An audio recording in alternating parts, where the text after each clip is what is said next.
Hello, hello, hello. How are we doing today?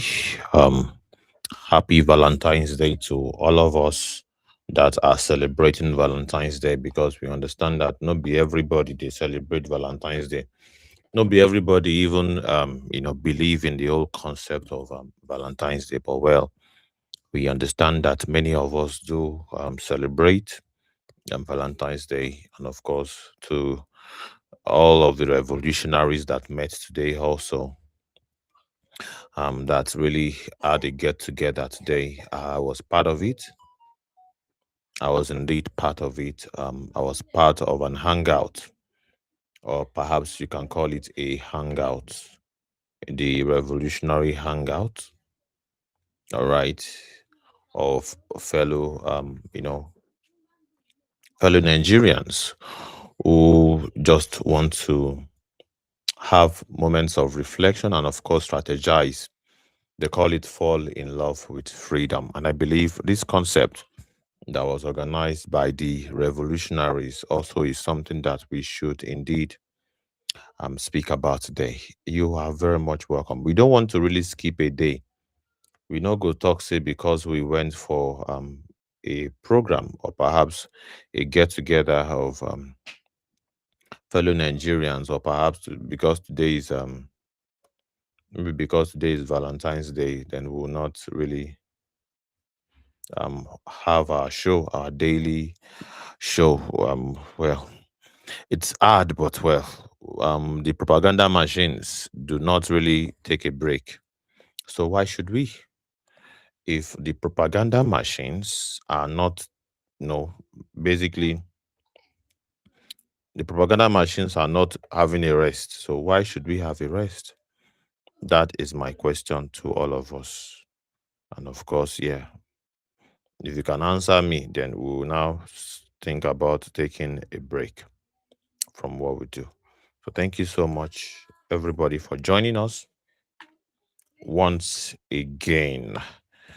Once again is a good time to really have some heart to heart talk on recent development in our country. And one of those recent developments is that Toli Enumelu actually breezed into Aso Villa yesterday to basically many people will call it a reassurance, or perhaps because, as well as many would not see it as a shock, many still saw it as a shock. And we are now, I'm wondering, on what ground would you see Tony Elumelu's approval or Tony Elumelu's joining the City Boy movement?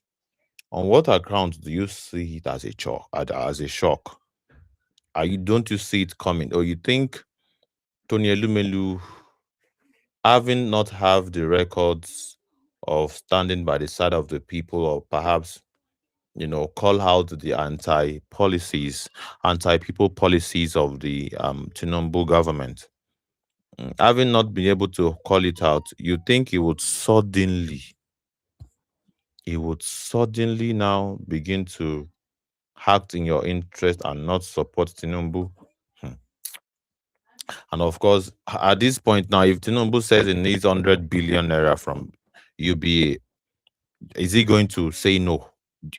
Are you painting that scenario that Tony Lumulu will reject anything that Tinubu asks for, knowing fully well that this is, and arguably, many people will also say that the banking sector, they are having the best period of their life, just as Nigerians are basically living from hand to mouth. Big corporations, banking sector, they are they are in paradise. They are in season as we speak. Things are going on for them. They are declaring profit in billions. And why do you think they would not want the continuation of status quo in Nigeria? You think they would not want the status quo to continue? Oh, really? You must be joking, really. The continuation of status quo in Nigeria. You think they would not? So anyone who really think that the uh, Tony Elumelu would not or would suddenly become class conscious, no. And of course, this is all is class conscious. That is why he's able to really take a stand. It did not mince words. All right, he did not hide his support for the city boy. And of course, which brings me to the city boy, village boy discussion. What do you think about the city boy and the city boy and the village boy movement? The village boy movement is the Peter Obi section. City boy movement is the section of the Emilokon. All right, the city boy movement is the Tinubu faction. All right, the village boy movement is the Peter Obi section. So everybody has now begun to really have a campaign slogan. All right, and having a campaign slogan is indeed one of the things that is quite interesting, really. Campaign has not even been declared to have started. People have started campaign machinery already, which is one of the things that our father today mentioned about.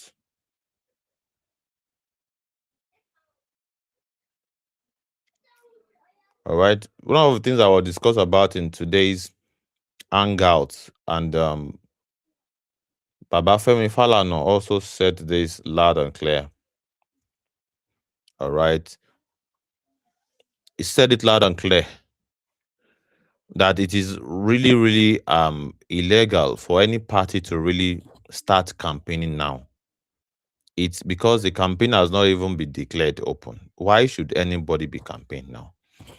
You can actually declare your support for this, but the fact that they're already distributing, they're already putting in my local government, in my own local government, the big banner, the Renew Hope big banner of President Tinubu is at the front of the gates, a very big one.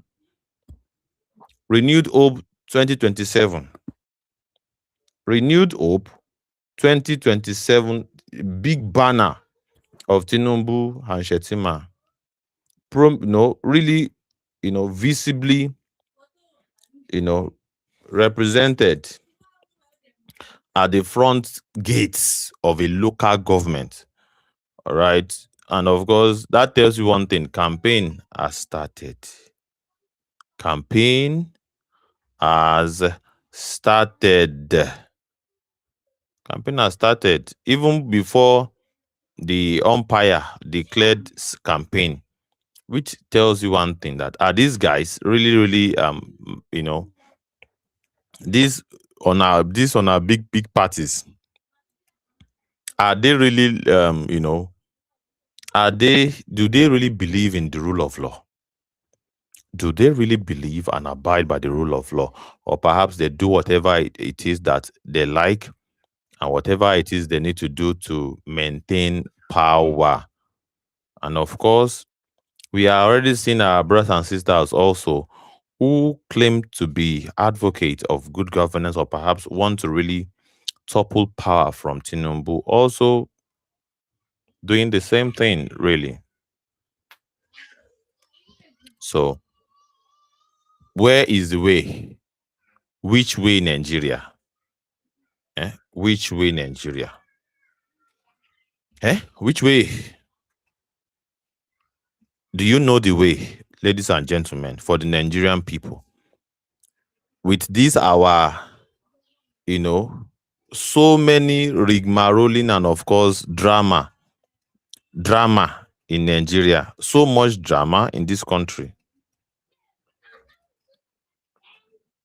So much drama in Nigeria that you just barely cannot. That is the reason why I find it whenever, like now, it has been a very tiring day for me. All my body they pain me. All my body they pain me. But I look am, I shake my head, I say, can we really take a break in a country where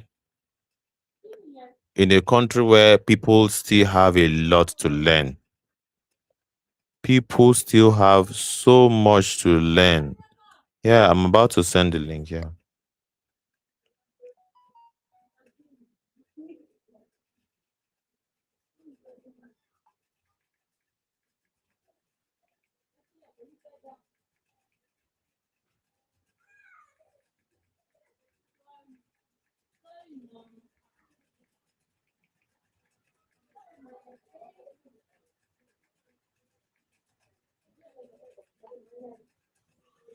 So, in a country where people don't take a break, no, the mercenaries, the propaganda machines, do not take a break. They are running agenda 24/7. In the country where the population, we find we are in trouble. We are pretty much in trouble. All right. The establishment really is not really joking. They want to they are trying to increase their tentacles by this every second. Now we have heard that there's another movement called the City Girls movement. And of course, I am going to play the a video from VDM. I'm going to play a video from VDM that really highlights something quite, that I think we should really take note of. Mm, because it is a show of strength. It's a show of strength. I'm trying to put when you see them declaring these campaign slogans here and there, throwing it open here and there, do you think it's by chance? There's a political calculation. There is indeed a political calculation behind everything that is being done.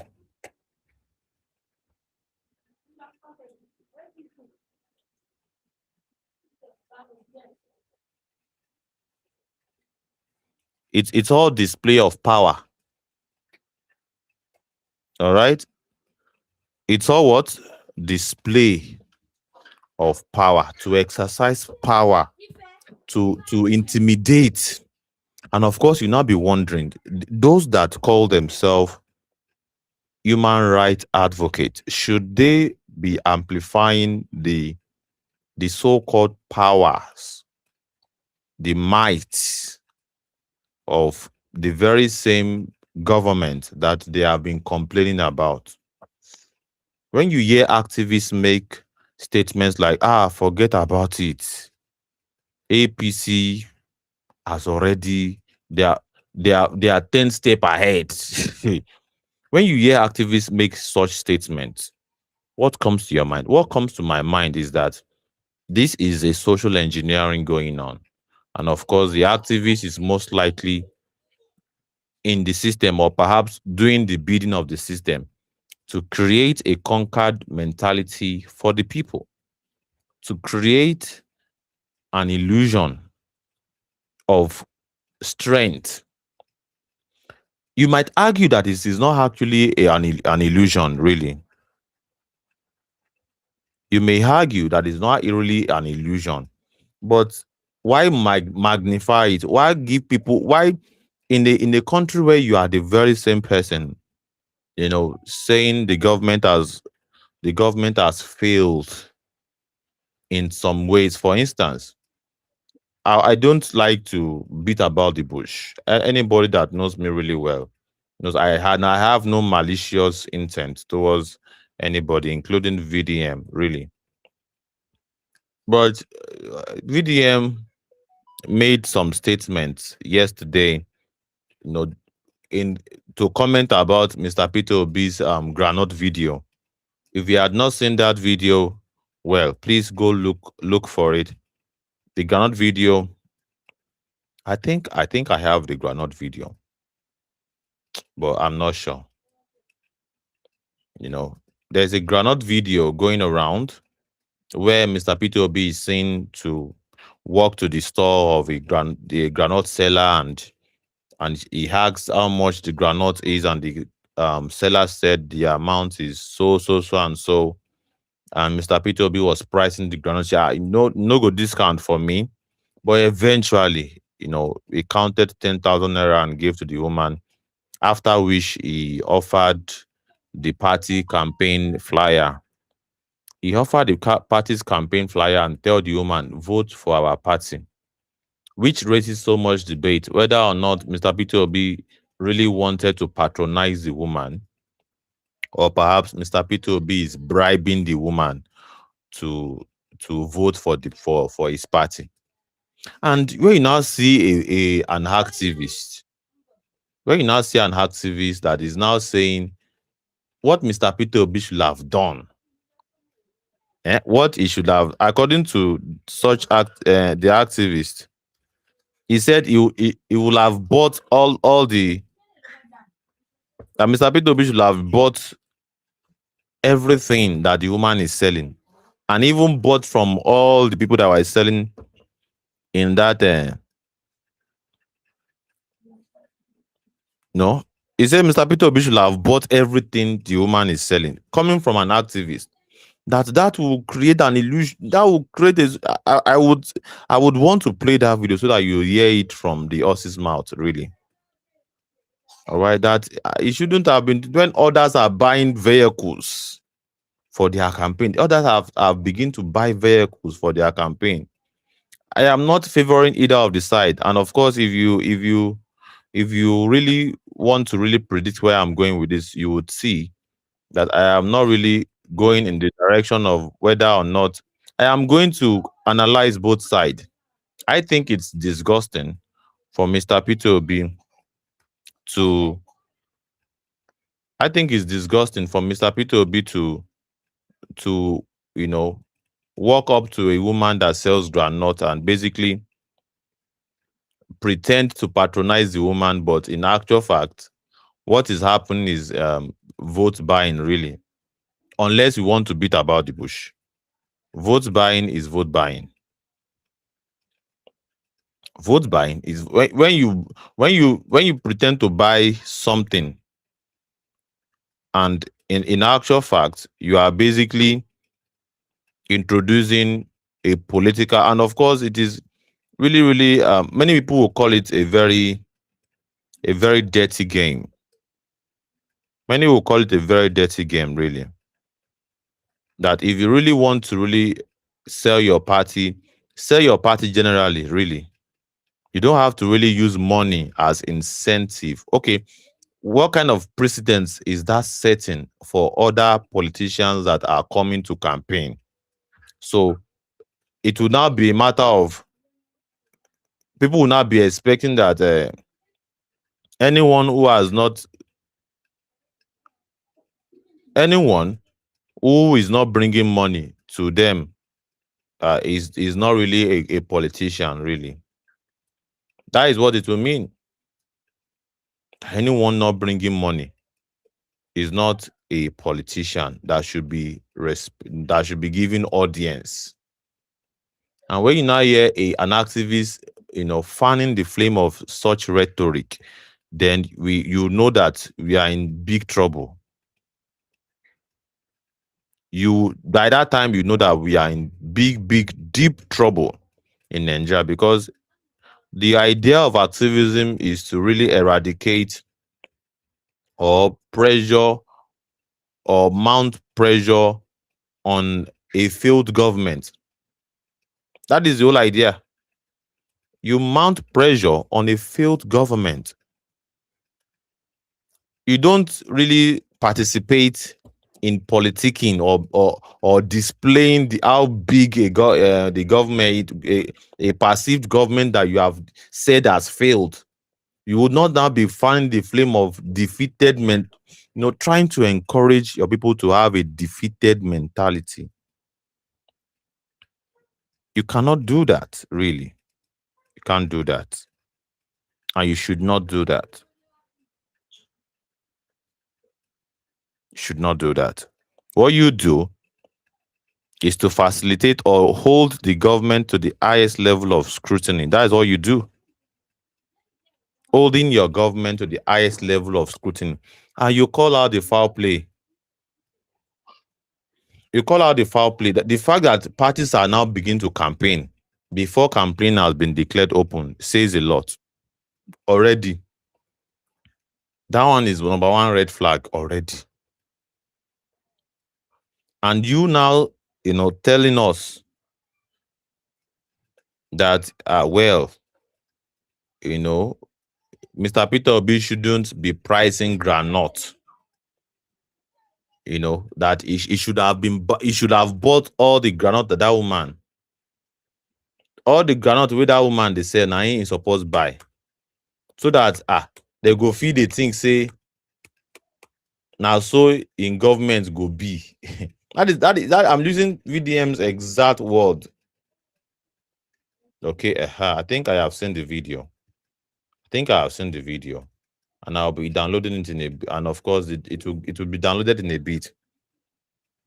All right, you should have bought, and of course, by the time I begin to play the video, I will begin to analyze it step by step, step by step. You will now see whether or not I'm the one blowing things out of proportion, or perhaps you are saying the same thing I am saying. Because it is important that on this platform we don't really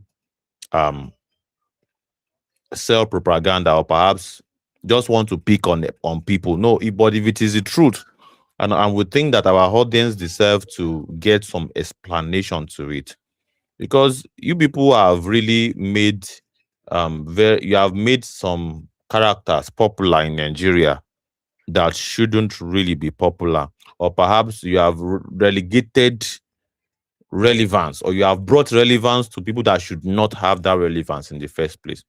Don't you think it's concerning for an activist to really,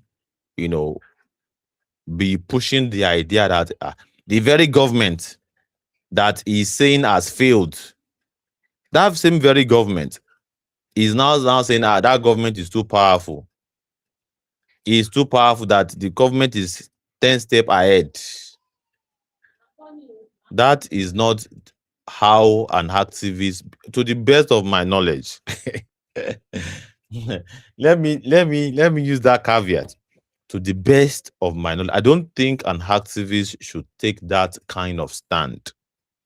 That Tinubu is and of course I'm just laying this groundwork as the video is loading. The video will come to your screen now, and you'll be able to judge for yourself whether I am blowing things out of proportion. And of course, this whole thing I'm talking about is hinged on the idea of falling in love with freedom. Are you so, because you have really escaped some certain level economically, now you really think that you have to play the power game, and that power game is that you have to really koto or lay low, or your voice becomes thinner, or your level of activism becomes softer and diluted, just because many people will argue that they knew the kind of vibe and energy that VDM has before now. All right, the kind of energy that he has before now, the kind of vibe that he has before now. But many people are complaining that vibe has really, really reduced to the barest minimum. What is responsible for that? And of course, this same VDM is now the one saying, Tinubu is so, there's no way Tinubu is 100 steps ahead of his opposition. Should activists be doing that really? And you not be wondering why we are where we are with our people, with the way our people are thinking. Some still believe that they stand no chance. Hmm. And a voter population of over 80 million. And some people, and of course, the people that won the last election, the current government in power won it with 8 million. Some got 6 million and 1 million. And some intellectual, so-called intellectual minds still believe that it is still not within the realms of possibility for the people to actually rally around possibly even a new person that is not even that has not occupied any political position before, because that is what it boils down to. People like Shore, who has said he wants to retire all the politicians in Nigeria. Yeah, he said it. He said his aim is very simple: to retire all the current politicians and, of course, replace them with a revolutionary rhetoric that is bringing to the table. He said he's bringing revolutionary rhetoric to the Nigerians political space, that is coming to really rescue the country from the hands of politicians. And of course, what are the atrocity of the politicians? Do you know the atrocity, or are you going to tell us that you have no idea that the Nigerian politicians have? Is it, as far as you are concerned, they are doing well? Eh? And if they're not doing well, what does that mean? Does it mean that we have to make them remain in power, or we have to kick them out? Does it really mean that we have to keep recycling one of them and looking for a more benevolence out of the bunch? That some people have figured out now that, yeah, according to them, Mr. Peter Obi seems to be the benevolence from the bunch. And of course, we have to keep choosing the more benevolent from the bunch of former politicians or career politicians, people that have been politicians all their lives. People that have been politicians all their life. So people still believe that we have to keep recycling them. We have to keep, trying to rotate them. There's no way in heaven that they can think in their head that they need to let us even experiment someone that has not been a politician, someone that can be called a technocrat, or someone that can be called a revolutionary. All right, someone that can be called a revolutionary, not someone that can be described as a centrist reformist, someone that does not really want to, that just want to repair. Let's watch the video. This is the video I've been talking about. Here is Mr. Peter Obi in the market during a recent campaign, really.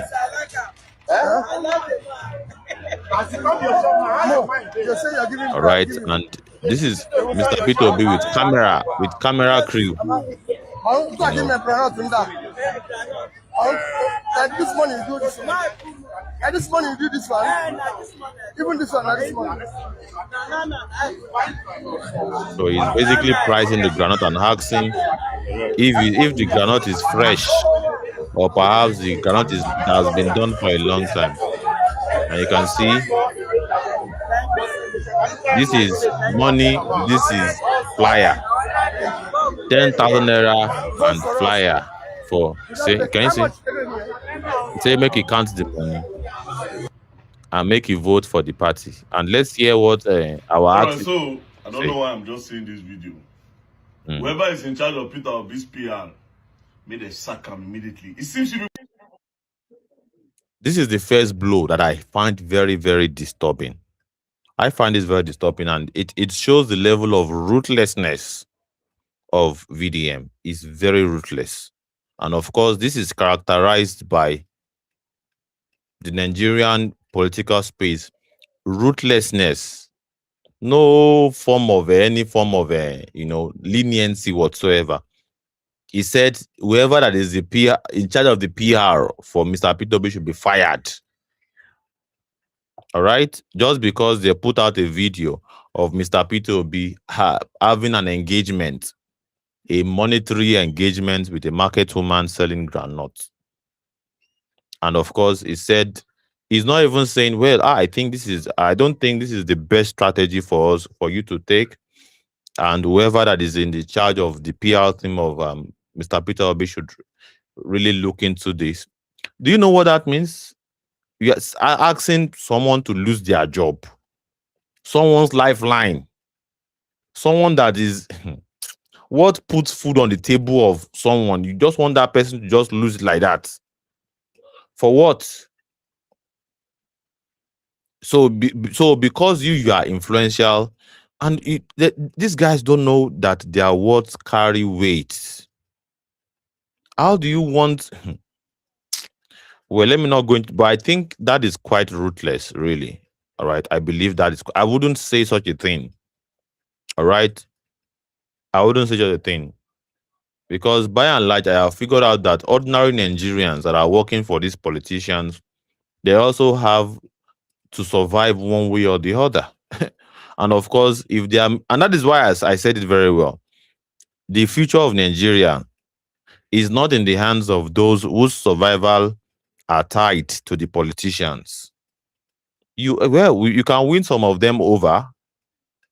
They can actually change their mind and say, well, that's why the fact that I have been benefiting, or perhaps I am been employee of a politician, or perhaps I am very much I am linked, or I benefit in one way or the other from the politicians. Some are even by proxy. Someone just knows someone that works with a politician, and whatever that is coming to the hands of that person that works with a politician also trickle down, such that the person said from the salary we collect from the hands of the politician, like Mr. Peter Obi now, he has camera crew, he has personal assistants that is perhaps under payroll. All right. So whenever they collect salary, do you think now only them they spend the money? No, it trickles down. It trickles down. And of course, that also forms loyalty. If they know that they are the person that is giving them that 20K, that 30K, all right, as a gift, as a result of working for a politician, don't you think the person will also be gravitating towards, supporting and voting for that politician? That is human nature for you. People people are really, really attached to what benefits them physically. They are attached to what they benefit, that something that maintains their survival is what they would most likely be attached to. It's on a very rare basis that you have such resilience from people that they don't even really have to benefit from something for them to really decide. And of course, it is those ones that is my own target audience. And of course, those that are not within the grasp of being tied with or perhaps benefiting from the politicians in any way, shape, or form. All right, those that are not benefiting from the politicians in any way, shape, or form, that they can really make their decision based on informed choices. They can only make their decision based on superior arguments. They can make their decision based on solid reason for them to either detach themselves from established politicians and vote for a someone that is basically not having ties or associated with the career politicians in any way, shape, or form. And of course, what that means is that that person's government will not be influenced, because if you indeed want Nigeria to progress, or you want Nigeria to do well, we go step on toes. Or do you disagree with me that we are going to step on toes? I don't understand what is going on. Do you disagree with me? Feel free to use what is it called? The link. All right, the link below. Just type the link, or perhaps press the link. You'll see it on our timeline. I have already posted the link on our timeline on Liberation Chat, or perhaps if you type it correctly on your browser, what is on your screen right now below, you would also be with us in the studio. You find yourself in the studio and you have your say to disagree with me. And of course, you can also drop a message or perhaps a comment. You can drop a comment. Drop that comment, and of course, it will pop up on any of the platforms. Maybe you are on Facebook, or you are on X, or you are on YouTube. We are on YouTube, Civic Space channel. If you want to find us on YouTube, just type Civic Space, one word in small letter, lowercase, Civic Space, one word. You'll see our channel, and of course, you'll be able to subscribe or perhaps listen to us from there. And if you are listening to us from there already, please subscribe immediately. That community on YouTube is growing really fast, and of course, the community on Facebook also is growing really fast. Our videos are doing really well. Our videos. We still put out a video yesterday that is actually going viral at the moment. Go check it out. The comments of the grassroots on the El Rufai interview that he did, with the exclusive interview with the Arise TV, and it made so much revelation on that interview that raises a lot of issues that needs to be addressed, from the fact that people are saying, why was he invited by the EFCC and the ICPC? EFCC invite him, ICPC invite him. Why is it like that? And of course, another thing that people are asking is that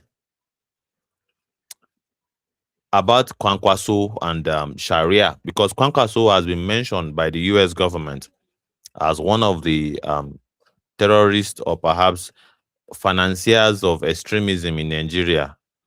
One of the major politicians that are pushing for the Islamization of Nigeria. They have him as like a concern. All right.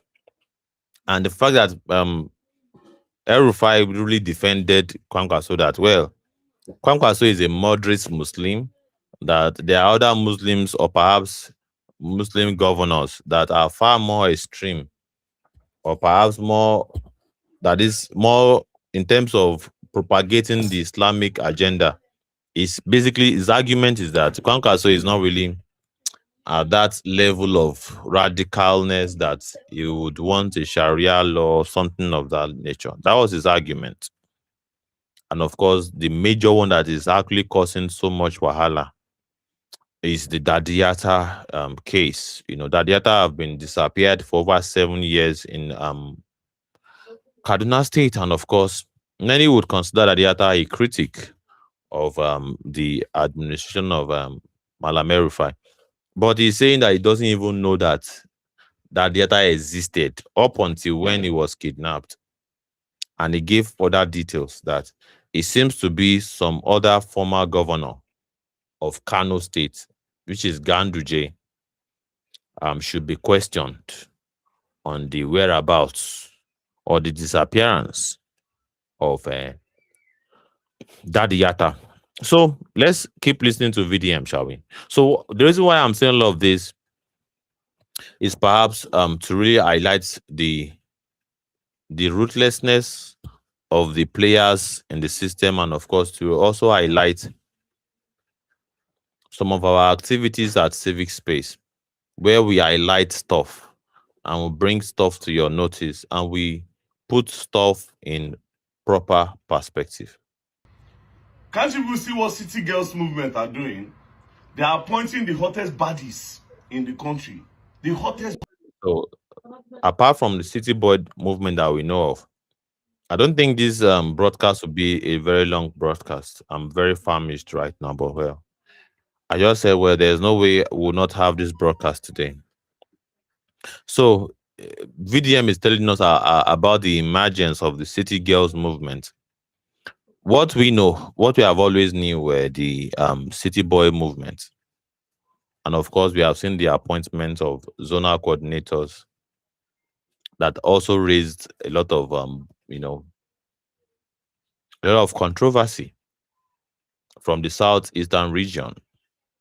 A lot of people seem that it's a betrayal for the Southeast brothers to really take up the job as coordinator for a political party that, according to them, they consider as a problem to their life.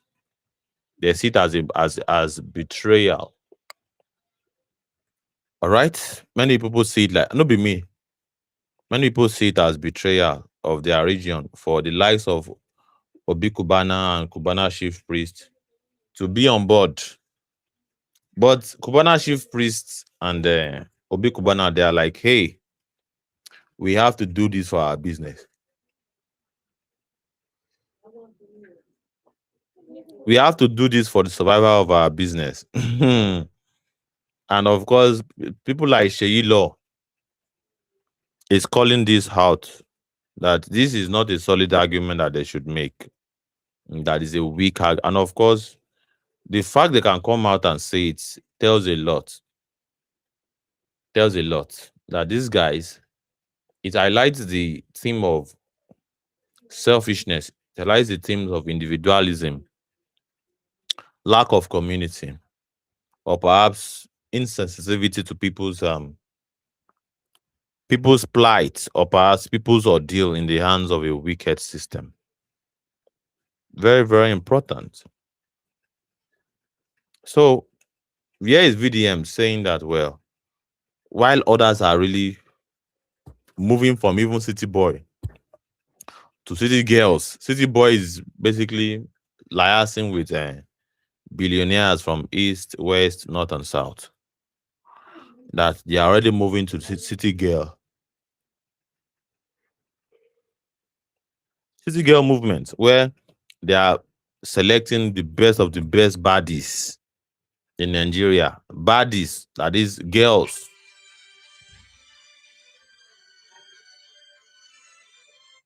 Girls in Nigeria with so much influence.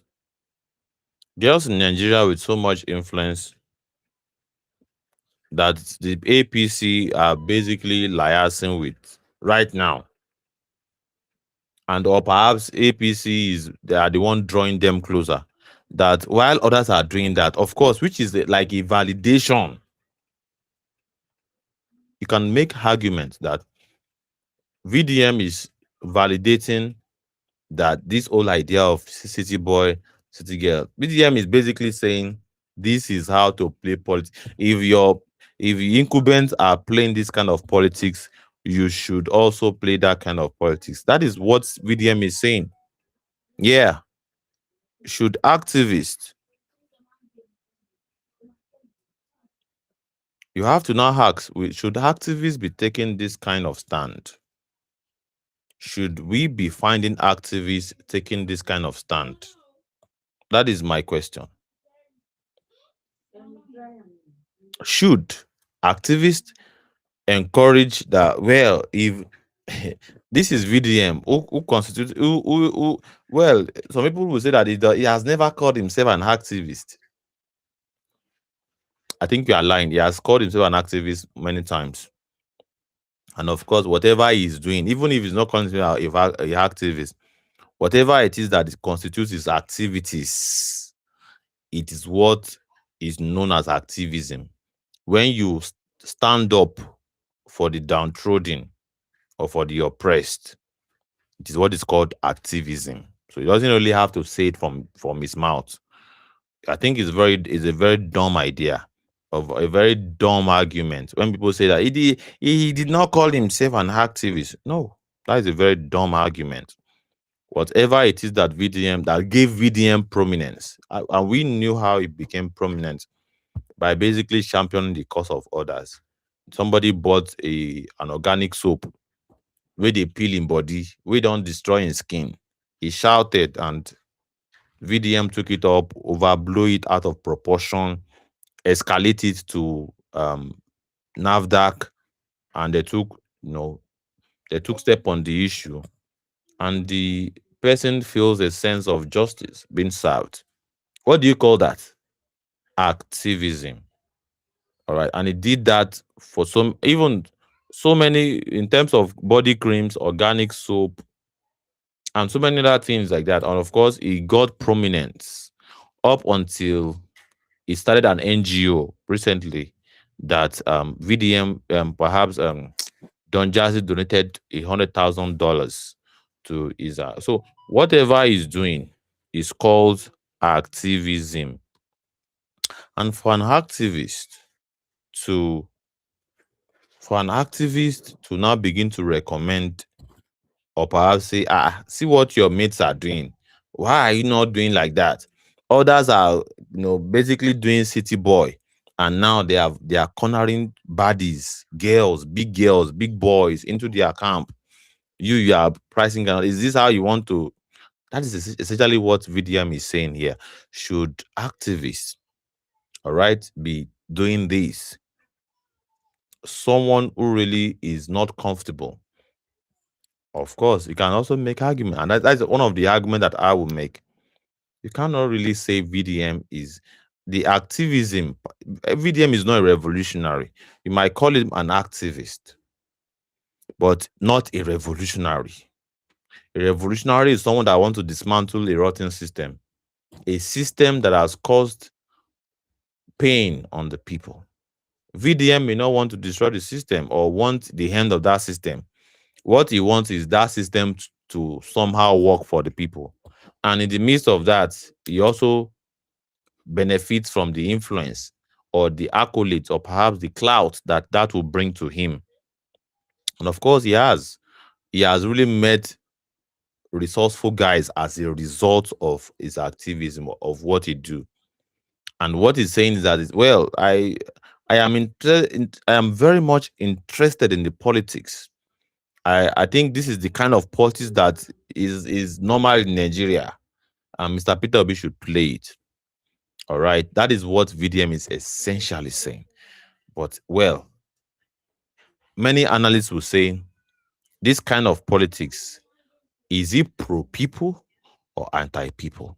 If it's anti people, it is exactly the reason why people are victims, such that they now begin to call on him for help, such that in a particular community, a particular youth assembled the women in his community, brought camera and videotaped their water hole, where water is coming from in their community, where they are having a drinking water, a very filthy place, and basically calling on VDM, that VDM, please come and help us. Instead of him to really call on the government, he calls on maybe perhaps this is exactly what VDM wants. Anyone will make their argument that, well, it seems as though the fact that this system is the way it is, all right, and of course, people can beg VDM to come and do what is supposed to be the job of the government, is happy. As far as that is, and of course, NGO, if his NGO is able to help, all right, tapping from the money that is donated to him at the NGO, and he can use that money under his discretion, he's happy. He's not really interested in handing the ordeal of the people. And you can compare him with the like of Shore, who is a political activist that does not just want to complain or perhaps want to become the Voltron that champions the cause of the people. He has established an organization, a political organization, African Action Congress. He has established a non-partisan organization called the Take It Back Movement that really fights for the people and engage themselves in civil matters that the government has failed in, and pressure the government to do the right thing. We cannot count the number of Nigerians that are not even members of Take It Back Movement.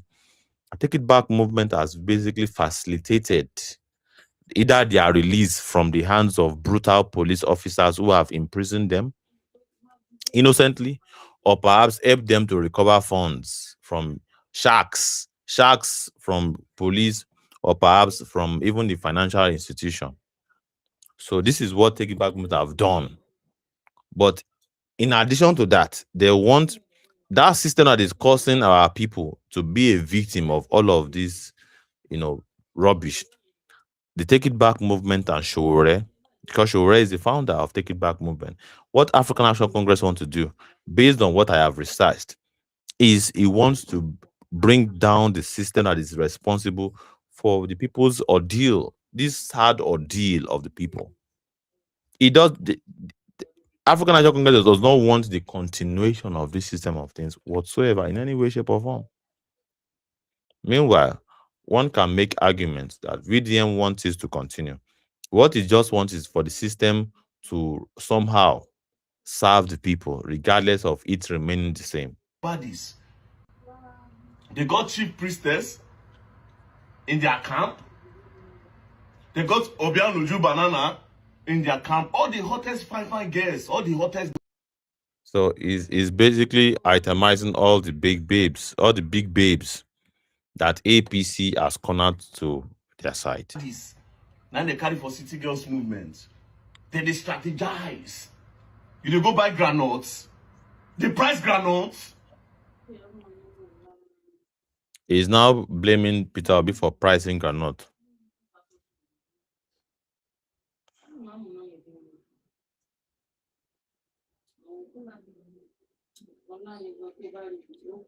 It's basically, tongue lashing Mr. Peter Obi for pricing granite, while others are, basically striking alliances. And many people even say these alliances is by and large people bowing down to a power game going on here. People are basically saying, well, if you cannot beat them, that is literally what Cubana Chief Priest said, and we highlighted it yesterday. Cubana Shift said, if you cannot beat them, you join them. And that is exactly what he's doing.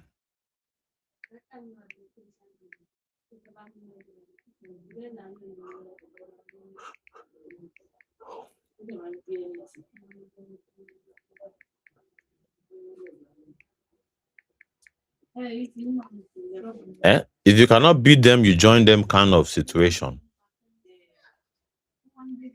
So many people are doing this not because they want to, but they just had to.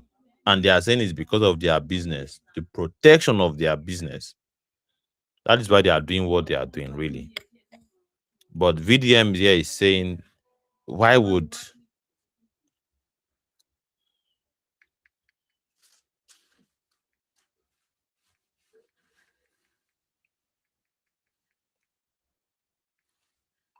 all right?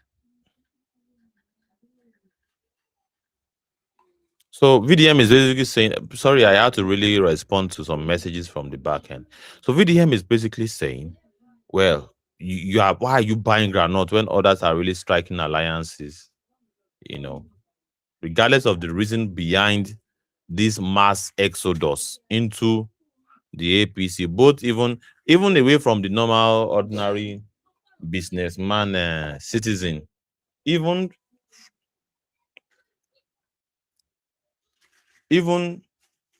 the fact that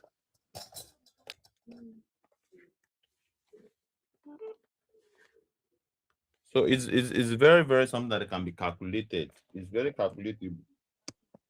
Everything happening in Nigeria is something that anybody can look into and calculate very accurately. So many people are saying it's not organic, that whatever defection that you can see today is done by duress. And of course, some of the people that are really doing this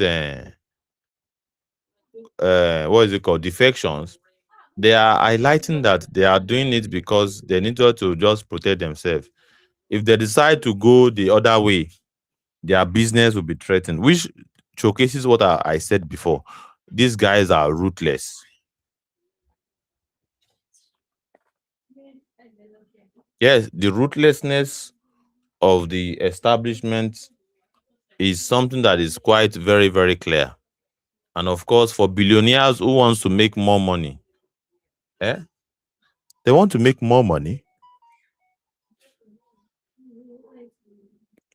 They want to make more money, so they say, well, there's no way they can make more money if they decide to play or remain in the bench, or perhaps, according to them, be on the losing side.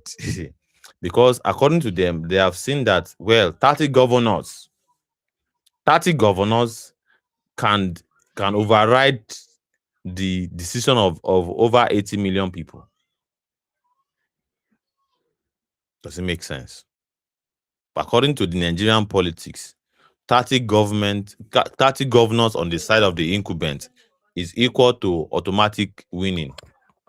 And of course, obviously, VDMs also buy that narrative that, well, if you now want to carry out a massive showdown, you have to begin to now not pricing granite. You have to really be cornering the big wigs, big names to your campaign train. Yeah.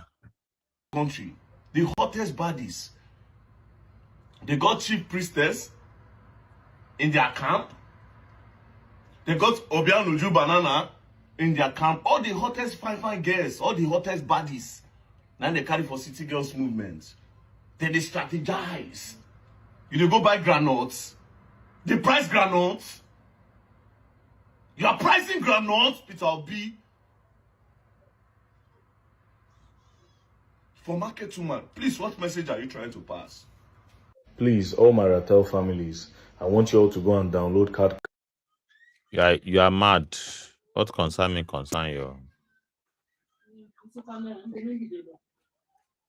Excuse my language. I'm so pissed. Why will you, in the middle of a conversation, why will you switch like that?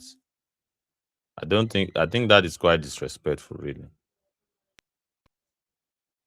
All right. What message are you people trying to pass? You see, Peter Obi, it should be hard for Peter.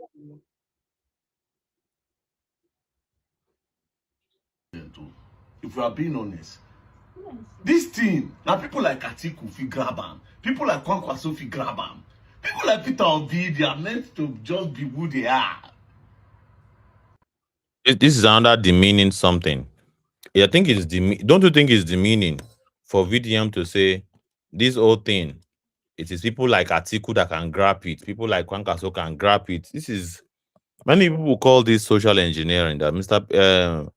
VDM is trying to socially engineer the people. He's already infusing and imputing and planting the seed in the minds of the people that it is only some certain people that have the power. Why? Because they have money. Not because of any other thing.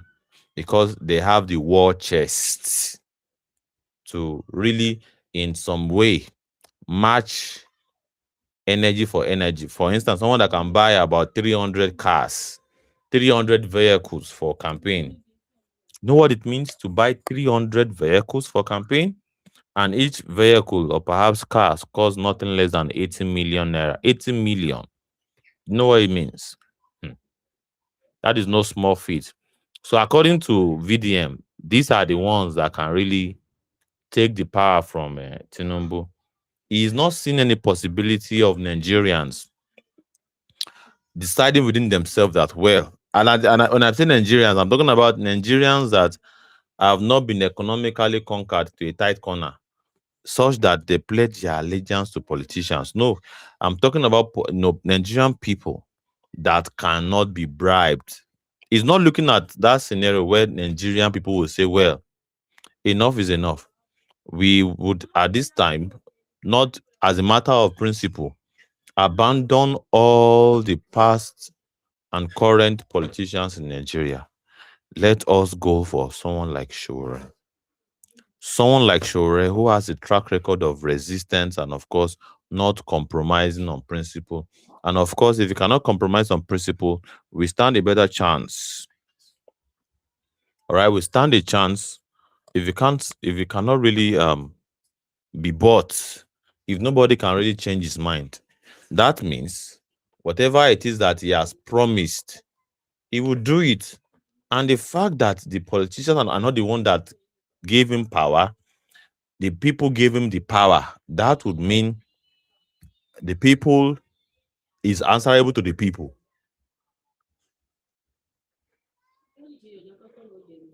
Is answerable to the people. That's what it means.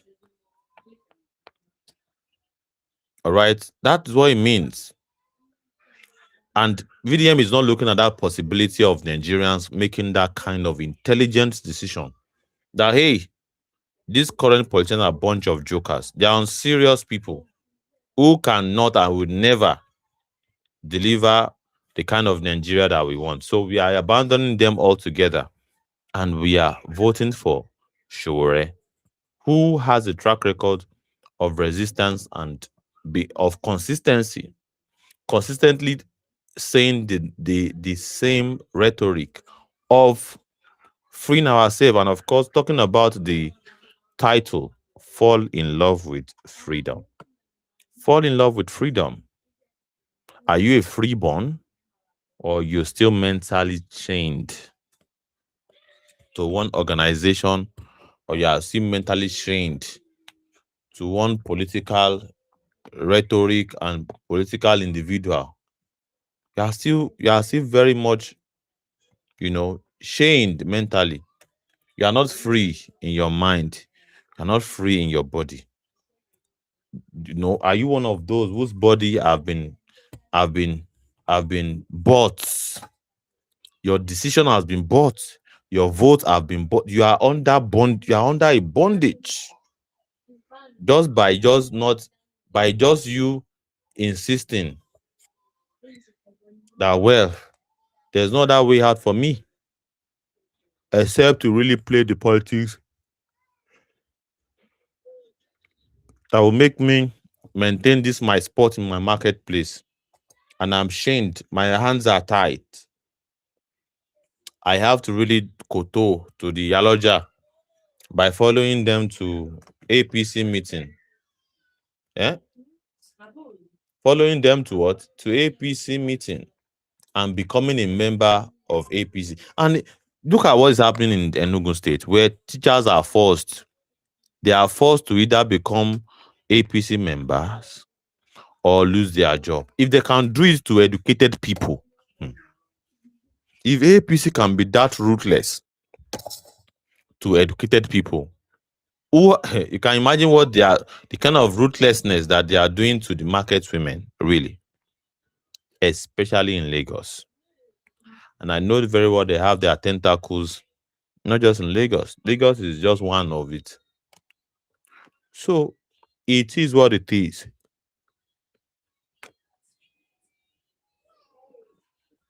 All right, let's continue to listen to VDM.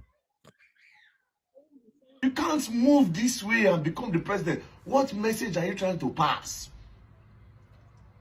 That you He says you can't move this way and want to become. I think this is the same way he moved in the last election.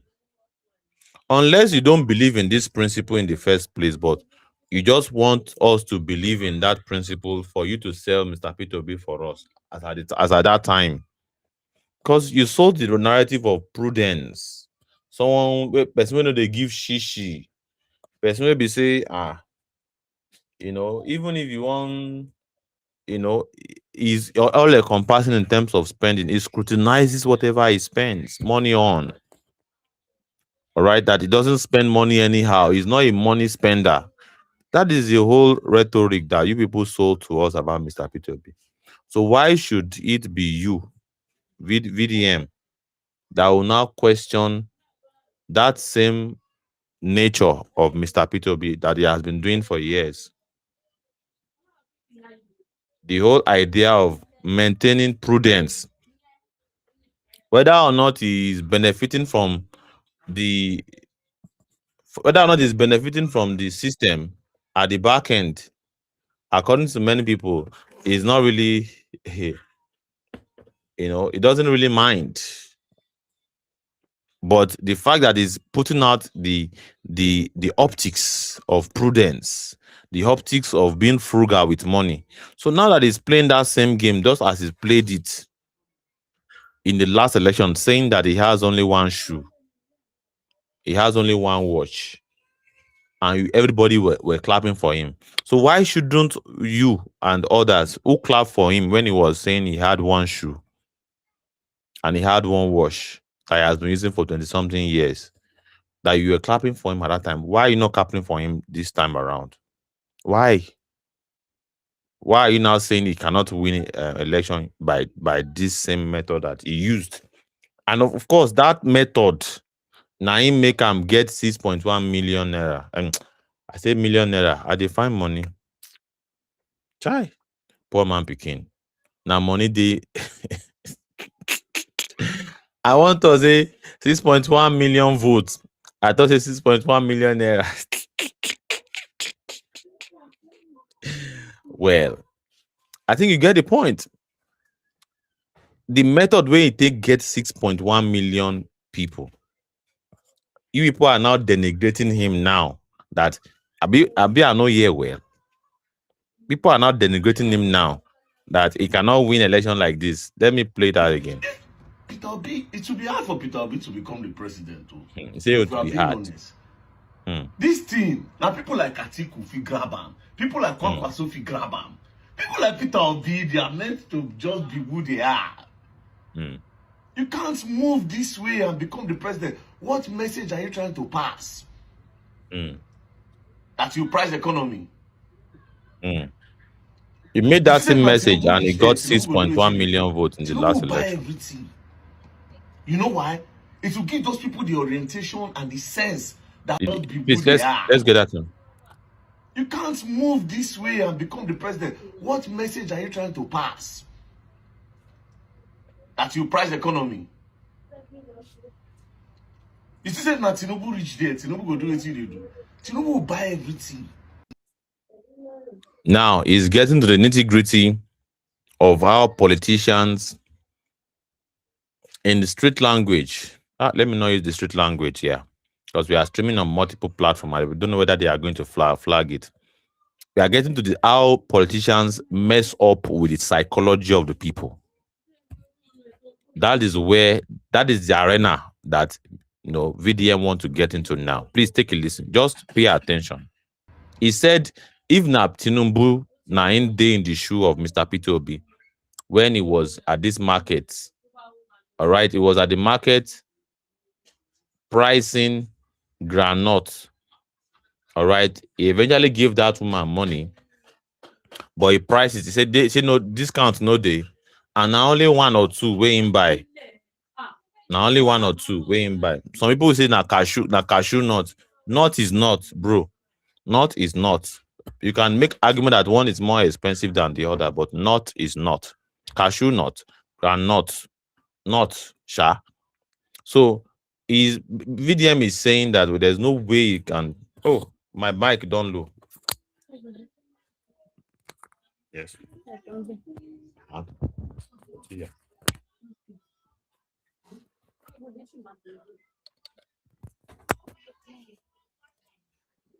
So I think my mic is back now. So sorry.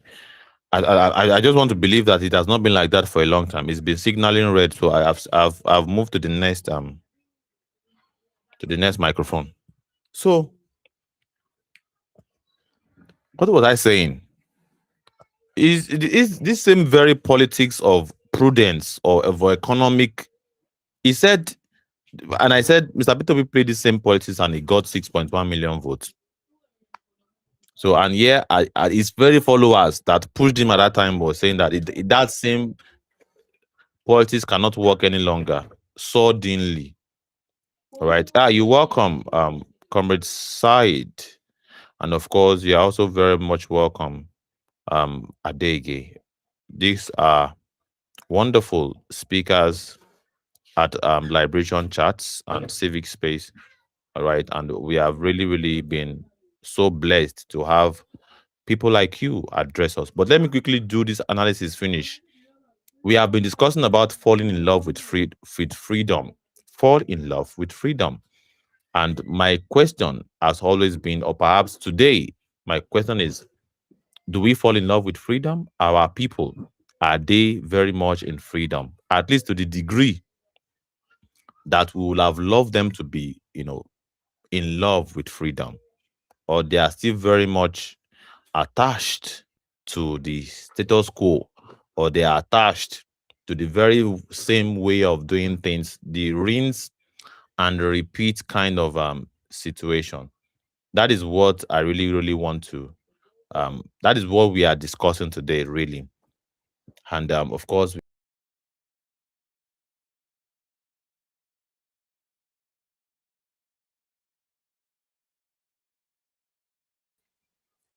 okay, I think we are back again. We had a network timeout. I think we are back again. So people are saying I'm basically scrutinizing VDM's response.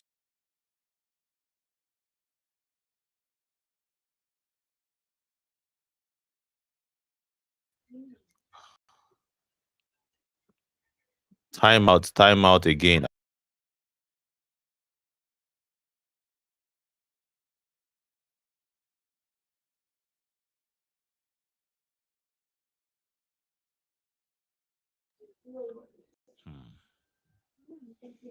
I don't know if I'm audible. Kwame Said, are you there? Can you hear me? I can hear you, Liberation. Okay, Adege. I think this thing it did not start again. It's been a smooth ride for over 1 hour now. I can hear Now you, Liberation. I'm here. Oh wow, okay. Because I'm now taking a look at the comments of VDM really. That is basically condemning Mr. Peter Obi for what he had praised him for in the last election. And not only him, others have also praised Mr. Peter Obi for this same very thing in the last election. And now they are basically you know, calling it a very dumb strategy. Now, a strategy that has actually worked, that earned him 6.1 million votes. They're now saying it's a very dumb move, that others are cornering billionaires to themselves. Others are cornering baddies to themselves. Maybe I should play it from the beginning one more time for the sake of new listeners and new speakers, so that we can gain a perspective. Yeah. What message? Let me. No discount. No discount. No discount. No. That's 7,000. You don't have okay. Where's it?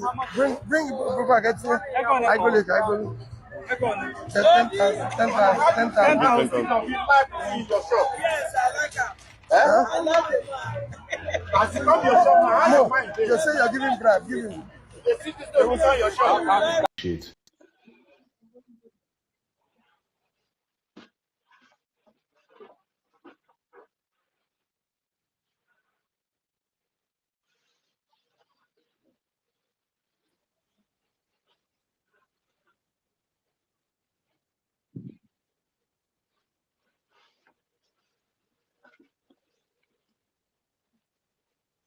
No discount. No discount. No discount. No. That's 7,000. So basically, something is wrong somewhere now. I don't know. Okay. I think you're stopped.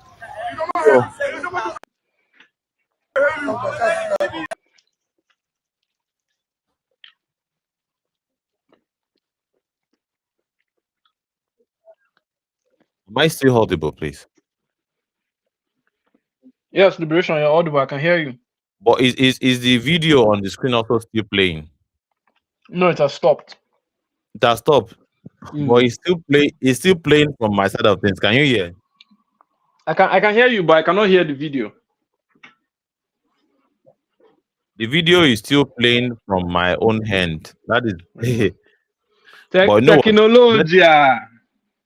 let me remove it completely. Let's see how that works. Okay. So the overall summary of that was that VDM is basically blaming Peter Obi for playing a politics that, according to him, is obsolete. A politics that earned him 6.1 million votes. VDM is saying that politics does not work any longer. The politics of prudence. Now it's time for Mr. Peter Obi. And of course, many would also argue that it seems as though, and of course, it's not only VDM that is doing this. D1, according to what we studied yesterday, or perhaps our topic yesterday, has also called out Mr. P2B that why is he pricing groundnut that he should now begin to spend money? That there's no way he's going to do politics that without spending money. Oh.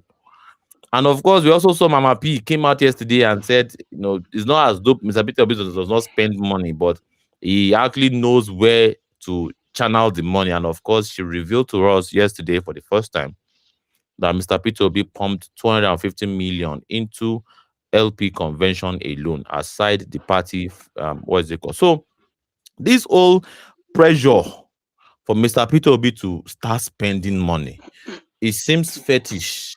It seems as though many people would say, it's like the influencers want to really cash out from Mr. Peter Obi, just as they cashed out before. And of course, on the other hand, you now begin to see whether or not they are trying to discredit the same pattern, the same rhetoric of discipline with money, prudence that worked in the other time. They are trying to water it down, that it doesn't work any longer. That the only thing that works now is the kind of city boy kind of campaign. And of course, the reason why we are in this arena of discussion is hinged on our topic, which says fall in love with freedom. All right. And of course, I am now saying as a challenge that should an activist be taking this kind of stand of this you won't win election. You can never win election if they are playing election like this. Let me fast forward a little bit.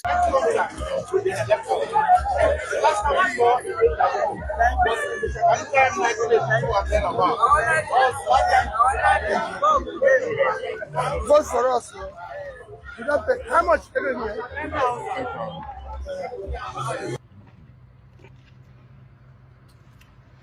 All right, so let's hear from him. This video. Whoever is in charge of Peter Obi's PR made a sack him immediately. It seems you people don't understand what is going on. That is true. That is Can't you see what City Girls movement are doing? They are appointing the hottest baddies in the country. So VDM is here telling us that the same strategy that was tried last time that got Mr. Peter Obi 6.1 million votes, that the same rinse and repeat that the media team of Peter Obi is doing now. No, they should sack this PR team. That is what VDM is basically saying. In the country. Yeah. The hottest baddies. They got chief priestess in their camp. He's basically analyzing all of the people that APC have in their camp now. The hottest baddies. Now they carry for City Girls movement. Then they strategize. You go buy granules. They price granules. So, according to VDM, this whole cornering of billionaires, all right, and of course, cornering of the baddies, hottest baddies in land is what is called strategy. And of course, I have said it before my speakers came. I said there are different kind of VDM can be called an activist who doesn't really want the breakdown of the system that has caused his activism, that is responsible for most of his activism. You see him digging boreholes for people. You see him advocating for this, for that, for NAFDAC for not doing their job, EFCC for not doing their job, this and that. So these are his activism, all right? But he does not really want the system to be, dismantled and built from scratch. He seems to be the kind of activist that basically just want the system to continue, but he still think that this system can work if there's enough pressure. That is what so, and of course, you can see the level of the inner workings of his mind when it comes to politics, saying this is how to play politics of negotiating or perhaps networking with the rich people, and of course throwing money around. And of course, listen to what he will now say. We will have Mr. Peter Obi, that if it is Tinubu, this is what you'll have done. Peter Obi. For market woman, please, what message are you trying to pass? Please, all Maratel families, I want you all to go and If we are being honest, This thing, now people like Atiku fi grab am, people like Kwankwaso fi grab am, people like Peter Obi, they are meant to just be who they are. You can't move this way and become the president. What message are you trying to pass? That you price economy. You see that Tinubu reach there, Tinubu go do what they do. Tinubu will buy everything. You know why? It will give those people the orientation and the sense that once he become the president, everything go to go nyafu nyafu. They go to sell their groundnuts nyafu nyafu. Market women no go to stress to sell. If Atiku reach there, go pay for everything. At least those market women go put on for their brains. You one day when Atiku come, he buy everything. Jagaba go buy everything. Oh, we there for market that day. Even say okay, all of us for market, he give our union 10 million. Say, you go the price groundnuts. You can't be the president. Please, all Maratel families, I want you all to go and download Card Cosmic and use my invitation You code. see, and of course, you can see how he heavily put advert for in content. This is the kind of activity. I beg, make I leave video alone. I think you have all gotten, I believe both my audience and of course my new speakers have gotten the crux of this issue. We were able to take a look at the Mama P kind of perspective yesterday. Now we are getting perspective from VDM today, and that is what is the bedrock of our analysis. Please proceed, Adeke. You say Charlie Poppy, you go say, voila. My comrade, you dey see activism. You dey see activists. Activists say you for buy everything. To do, And he even gave reason why he should buy everything. Why he should buy everything? It's very, very, it's a psychological. No, you see, I'm telling you that I'm more scared. I'm more scared of this our activist revolutionaries than I'm scared of this our political thieves. Yeah, it seems. I'm very scared of these guys because they are so creative. They cry for inside. I just laugh. I swear. They are so skilled. Their imagination is so vast when it comes to doing bad, terrible things. They know how to paint pictures of solidarity so well, how to make it seem like, what they really care about is the people. Just imagine what somebody's activist say, make you buy everything. Why? Not that, so that you can change the woman's life and empower the woman to, move her business or grow the business forward. No, buy everything so that you can sign it in the woman's head that look at what money can do. This same money politics that we are complaining that we should stop playing in Nigeria. That is what you are telling Peter Obi to participate in. This is the same message D1 passed yesterday. It is the same message. And D1 himself is another person that will say he's a man of the people. He loves the people. Come outside to say the government is bad. The same message D1 passed is the same message VDM is passing. And it is the same message. What's in their name? Mama P. Mama P call pass as well in another manner. She can't let people know say money there to spend. That we are good that he has been participating in that money politics before. You dey see him. You dey see these people, activists. Say we were even talking yesterday saying that that 10,000 is even a bribe. Saying I even bribe the way we take see. We don't know say VDM say talk say VDM go far past this one say at 10,000 too small. Baba, you for buy the full shop. Nigeria activists. You're in trouble. See people that want wear, and this one has a fan base. Meanwhile, for Nigeria, this particular video has over 50,000 likes. Likes alone, get over 50,000 likes now. Not views, likes. And he wants the best in Nigeria. You see, some people, you said something very profound yesterday, and I find it very hard to even argue against or to even counter say or gainsay, which is that the activists in Nigeria don't want the suffering to end because if the end, we're business. No business again, oh. Hmm. So they are selective about the struggles they engage in. You know, you could do this one, make you do this one, they are very selective about the struggles they engage in so that make things no go really better. You know, it be like Nigerian mechanic. They say if you carry your car, go give mechanic for Nigeria. Mechanic for Nigeria no go ever fix your car once. You go do them so that say if you fix am well, you no go come back again. Now waiting all these activists they do. And that's why they are not part of a political organization. And even when they do join a political organization, the only thing they center their focus on is money politics.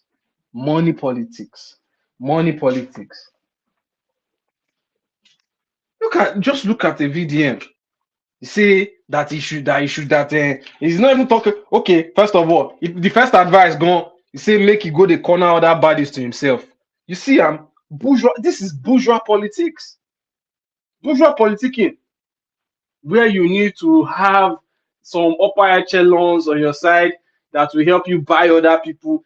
It's just the same money. So when these people have spent all this money now and they come back to election and they start stealing money from the country, you'll be blaming them when you were the one that were telling them to invest, to turn election into a business venture. You're advising them to invest their money. They put all this money into it. They come out. When they get in there, they now start looking for, to reclamation. They need to get profits.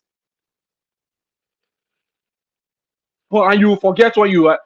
Don't you see that? That's why the center of their elections, of their electoral. My brother, do you know that it is not even officially time for people to start campaigning? And people have already started campaigning. Yes, These people have already. Femi Falana said it on our hangouts today with Showore. He said they're already engaging in illegal activities. They have started campaigning, and the INEC has not really declared the campaign open. But AAC should do differently. They should not follow in participating in that level of illegality. Of course, but it's clearly an illegal something for you to start campaigning when campaign have not. At the talk, I'm saying for my local government, they don't put Tinubu banner, big one in the front of the local government, in the front, not back or not side. My comrade, these people have no regard for the rule of law. They don't have no regard for the constitution. Really, yeah. This is yesterday. And the so-called activists are not really calling it out, yeah. El-Rufai was on TV yesterday admitting to two offenses. Two offenses. Yeah. He admitted to intruding someone's privacy, to tapping the phone of the National Security Agency boss. El-Rufai admitted to tapping the phone of the head of the National Security. He then also admitted to knowing the policeman who abducted what's his name? Baba. Forgotten his name. Daddy Yatta. Yeah. He admitted to those two things, and none of your so-called activists have said a single word. Except Showore, who has because immediately that is a clear person. That is an individual that is clear. He has been calling for where is Daddy Yatta? Every there's a particular date of the year when you usually mark the anniversary of when Daddy Yatta was kidnapped, and he would always use the entire day. Up until yesterday, before, as in like 4 or 5 years ago now, in the drum every year. Where is Daddy Yatta? Where is that? And of course, he would tap the name of El-Rufai there. That he has still not answered up until this revelation will happen yesterday. So you know, see how incompetent El-Rufai sounded. El-Rufai said that he did not know that such a person existed in the state. Now, think about this. He said he did not know that such an individual existed in the state. I can understand if the governor of the state doesn't know, the citizens by name. But when the guy probed further, he said Our government did not even know that such a person existed. We don't even know such a person. And in my head, I was thinking, if a governor can be speaking like this about a news pundit that has disappeared, it explains why people go missing anyhow in the state. When he was governor and he did not know, because he did not even know how many citizens are in the state, he doesn't even know where they are. He has no idea. He cannot. He doesn't know. That is not his primary problem. That is not his primary business. His primary business is the extraction. If you ask him where all the crude oil in that, if you ask him where all the natural resources in that state, he can tell you. He can give you the longitude and latitude of all the natural resources in that state. He can tell you all the price choice area in that state.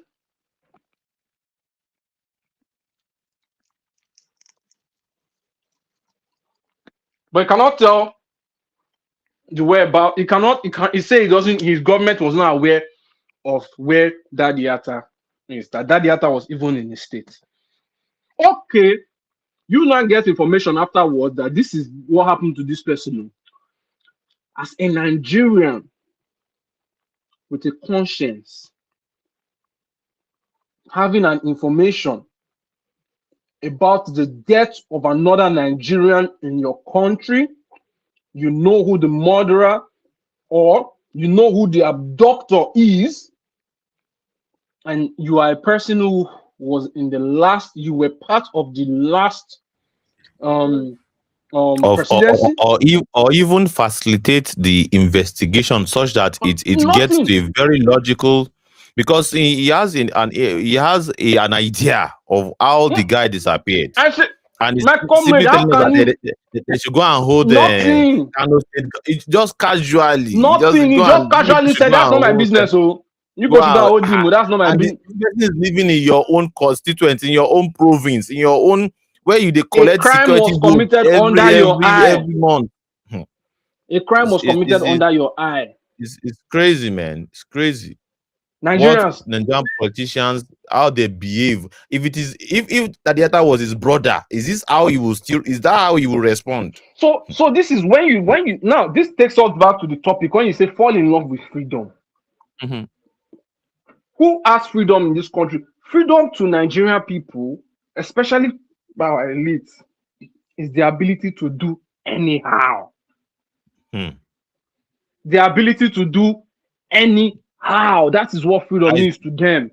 That is their freedom. That is what gives them the euphoria. Ability to do anyhow.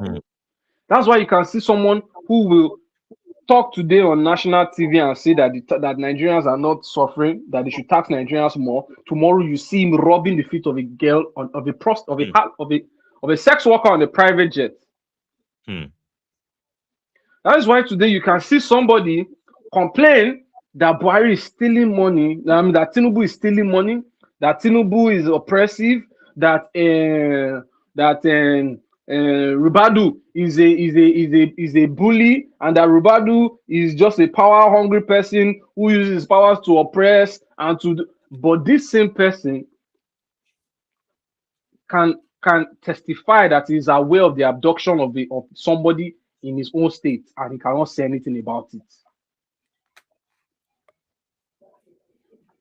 That is why you can see somebody who will open his mouth to call somebody a structure of criminality today, has no problem working with the same structure of criminality tomorrow. These are the contradictions, the ability to do anyhow. They just want to do anyhow. They don't understand that freedom is responsibility.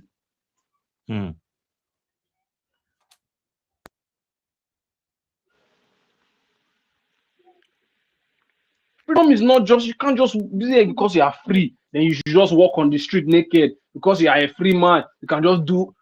No, freedom is responsibility. You must think, this is my freedom, this is my liberation. What must I do with it? And that is why, look, Nigerians, our idea of our consciousness of freedom is very damaged. We have what they will call post-traumatic slave syndrome. We do not understand what it means to be free, really. Free is when nobody can. You are in a country where you can just be on your own, driving on the road, and the policeman will just stop you for no reason and just extort you.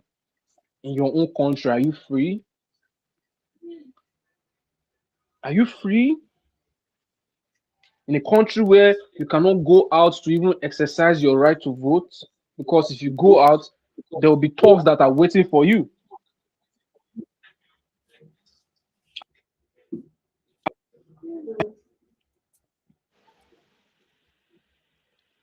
This is the situation of the Nigerian people. Confused.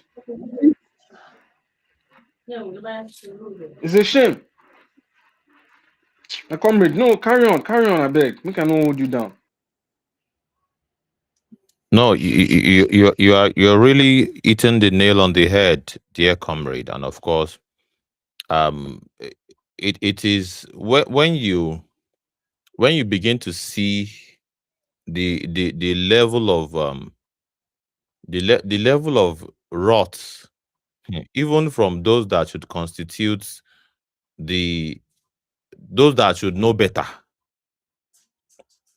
The level of rot from those that should indeed know better in this country is it's crazy. Those that should know better, but they are not doing better. Those that should know better, but they are the ones even promoting the. You heard El Rufai when he was saying, "Yeah, federal government also do it every single time. They also tap, and hack our conversations. The federal government does it, so it's fair game. All right. The fact that federal government also, hack our conversation, the conversation of people when they make calls is no longer safe. Federal government hack it, and they want us to believe it is normal. They want us to believe it's a normal thing. It's normal game. All right. And of course, he is not seeing it from the angle of two wrongs can't make a right. He's saying, well, the end justifies the means. Someone who is considered an elite, someone who is considered, His Excellency, a distinguished citizen. All right. Well, let's listen. We'll listen finish to what VDM is saying, really. Then we'll kickstart it from there. So market to give our union 10 million. So, you go the price granules. You can't be the president. Please, all my Ratel families, I want you all to go and download Card Cosmic and use Cubana priestess. The D. Go different parts. They plenty. All the hottest baddies. All the hottest baddies. The baddies will get money. Then they buy balls. You dey go price granite. You are not ready. Yeah. But anyways, people like us that are realists, we know 1 million times. If you go up, come down. There's no way any of you shaking Jagaban in 2027 from what I'm seeing. You say, if you go up and down, there's no way any of you is shaking Jagaban in 2027. Coming from an activist, really. Well, as I have said, I think people should manage, and of course, this is a message to the Nigerian people, really. Manage your expectation from these guys. And of course, it has been established, now, at least now, beyond every reasonable doubt. That these are not revolutionaries, they are activists. They want things to remain the same. But at best, they just want the current system to work. They just want the current system to work. And of course, the current system is not working, but yet when it's not now working, they are now still facilitating or trying to socially engineer the people to have this mentality of there's nothing we can do except for us to play the kind of politics that the incumbent is playing. When in actual fact, there's no way you can actually outplay them in that kind of politics. But they want people to socially engineer that they can do it, so that anybody we can't get one kind small investment, we want to commit the biggest blunder of their life, will go and start playing that same game, and of course the system will still defeat you. That is number one. Or the Nigerian people, they're not being primed to believe that, well, this is, you have to accept your fate, pretty much. Accept your fate. Do not really bother. It is a lost battle. That is what this person is saying. That don't worry about it. There's no way in heaven and earth. He's not seeing a possibility of Nigerian people gathering together, and he will not even factor that into his rhetoric. And he's doing this, very consciously. He's not factoring that into his rhetoric. That how about Nigerian people organizing themselves and constituting a force that can really bundle these people out of power? That is a possibility too. All right? There's a possibility of Nigerian people adapting even Mr. Peter Obi if they want to. If the Nigerian people decide to do that, Mr. Peter Obi or perhaps Atiku or Ishowore, the Nigerian people can decide to say, well, I think this time around we want to abandon, which has always been our own recommendation. That I think we want to abandon all these politicians, all of them. They just go when they go retire. Make all of them go retire, and let us begin to factor in serious ordinary Nigerians who have not occupied any position before in our political scene. So that is a possibility. And if the Nigerian people organize behind anybody, the person can win. But VDM is now telling us that nowhere in heaven and earth that Nigerians can really defeat, which is actually a big lie. And that is exactly what we want to establish today. If the Nigerian people want to fall in love with freedom, they can do that. All right. Please, let's pass the mic to Swaz. Swaz, you're welcome to the speaker section. Are you ready to address us? Because I understand sometimes you may not be ready. Are you there, Swaz? Yeah, I'm ready. Yeah, can you hear me? Yes, you are ready. You are very, very audible. Yeah. All right. Thank you. Adege, I greet you. Mr. Fred, well done. I saw your video with, and I was just smiling. Can you hear me? Yeah, I can hear you. I can hear you very powerfully. Yes. So I want to say why everything I look at this now something that happened with the network. Anyways, thank you with your show. So I saw your video and I was just smiling. Okay. So I was like, my people. Well done. That was the Valentine. Yeah, it was tremendous, really. And of course, meeting Shore for the first time after being his disciple for how many years now? Since 2018. That is about 8 years. I see 8 years is 8 years, 2018. Yeah, 8 years. 2018, really. that's 8 years. Yeah, that is 8 years. So and some would still not believe me that I have never met him before. And a lot of people, even at the venue, did not believe that I have never. With all these things you are doing. But is this what it is? We don't worship individuals, really. But it's actually a pleasure to meet Comrade Show. And of course, the warmth. And you see how very easy to, down to earth that he was, really. And he just said, he made just one statement, I the only camera he's very, very down to earth. Says, you're doing a very great job. Just keep it up. That's all. And I wasn't there for his validation. I wasn't there to be praised or anything. But the fact that I have the pleasure to meet one of the great revolutionaries of our time, as far as data and record, not just me making it up. Data, records, everything points to the fact that Shore happens to be one of the best revolutionaries that we have had in modern history.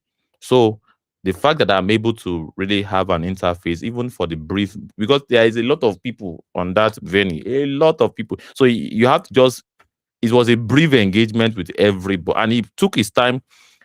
Before it get to my turn, all right, I had to wait my turn for like an hour, really. So it's quite a very SWAS have been SWAS have network don't cut SWAS away.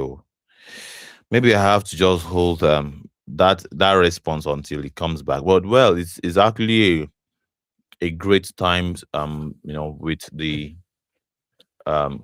great hurricane himself, and of course down to earth, very not very minimalist kind of guy, and of course he had a very powerful speech, and of course we are also surprised by the attendance of one of the great legal luminary of modern day history. Also, Femi Falana was also there, and Femi Falana gave a very powerful speech. And not just speech, he even procured recommendation for the party and the movement, and to the Nigerian people at large. He really addressed us, and of course, SWAS is back.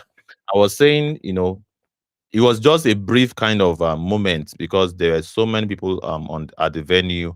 I had to wait my turn, really, and of course, you had to like, wow, civic space, nice job, just doing a fantastic job, just keep it up. And of course, we had that brief interface, and allow others also to have the interface with him. So he's a very down to earth person, and of course, now I can also say powerfully that I have met a great revolutionary of our time. Yeah, not just in Nigeria but in Africa at large. So yeah. Swaz, are you there? Swaz? Exactly. Can you hear me? Yeah, I can hear you now. I can hear you now.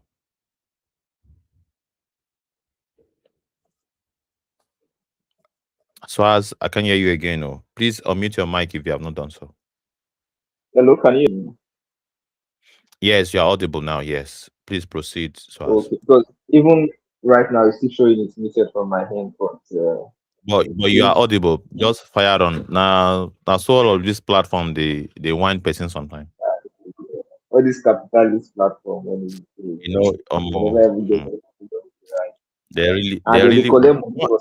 whine me. It was the day before yesterday. They whine, not just whine. No, they dip their hand into my resources. You can imagine. I thought I was using Grok. I wanted to try Grok for free for just 1 week. That was the agreement. Up until they went into my account and they debited me for 1 month by force.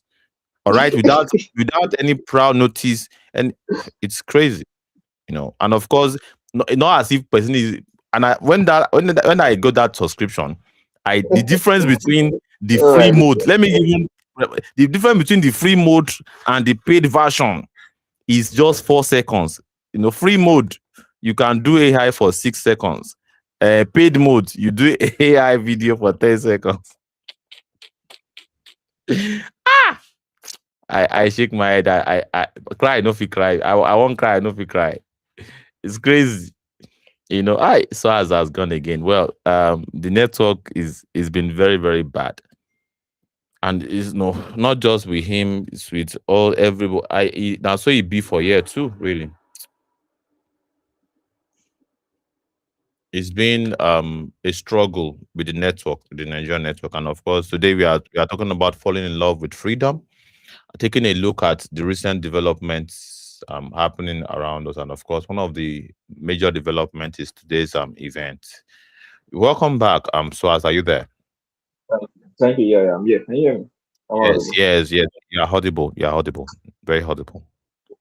So might rush talk with that one before no rush.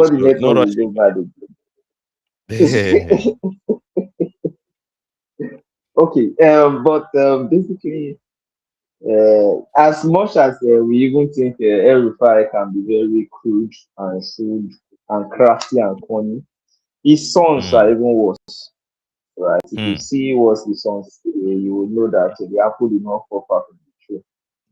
They are as equally as ruthless. Exactly. And they would Mm. even be more brutal than even the father. The father is terrible, the sons they appear more terrible. They lack humanity. But just imagine for sure, Red has said what Erufai said on national TV. Just imagine. See, Showore no even talk, they declare unwanted for Lagos. President Abuja, President Abuja, they declare unwanted for Lagos. So just imagine what Showore has said what he said. And the reason I'm saying this is because nothing will still happen to Erufai.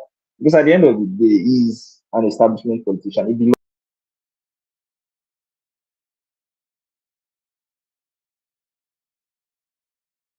Ah, we lost connection with SWAS once again. Network is terrible. In fact, at the location where we go today, make I even gist on again. Now Ikeja GRA, all right, of course, it's public knowledge, so it's not as though I'm disclosing location. Ikeja GRA, one of the best places in Lagos. The network there is terrible, terrible, terrible. The Airtel network in Ikeja GRA, this is a big disgrace to Airtel network. And this is one of the reasons why, and of course, if this is why this is why our politicians, by and large, they will now begin to come up with excuses where there's no network in Nigeria. Ikeja GRA, and this can be confirmed. You can go and ask. You can ask Comrade Musendik. You can ask Abeyo. You can ask Comrade Believe. Now all of us they. Network was so bad in Ikeja GRA, government reserved area. So it's crazy. So it's very the level of this Nigeria impunity. You get away with impunity when you are at the top echelons of things. In any area, maybe you are a top echelons in terms of religion, telecommunication, politics. You can imagine an ordinary citizen saying that they tap or they tap into the conversation of the NSA in Nigeria. Do you know what will happen to that ordinary citizen? They talk to they hack the phone call of a national security advisor, national. But an El-Rufai will say it without any consequence. Please proceed. Yeah, we are glad to have you back. So please proceed. Are you there? Yes, I'm here. Yeah, Anyway, yeah. we go, keep going. Yeah, So imagine I paid for it. It's expensive, crazy expensive. We pay from the, how do they say it? We pay from the tip of our nose, or how do you say it? Right? We struggle to pay, and yet after paying, we can't use. They don't allow us to use.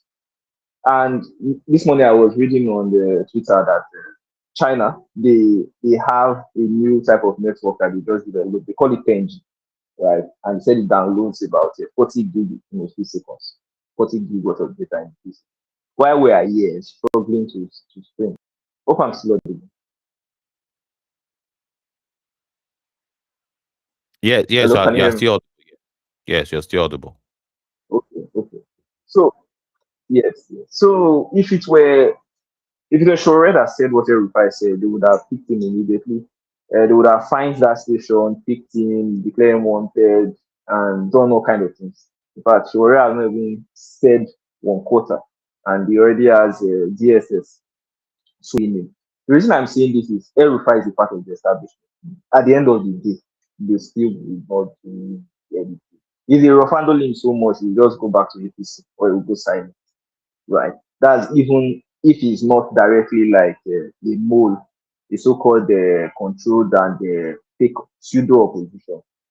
He's not a plant, right? So moving on to BDM. See, Comrade Fresh. Now we revolutionary. Now we know the market. These guys are simply You selling can't. So let's themselves. see if you are a dreamer. They are selling themselves. We are the ones who don't sell ourselves, right? And if you notice, this D1 Tunde had not signed that from my end. Yes. You are very audible. Yes.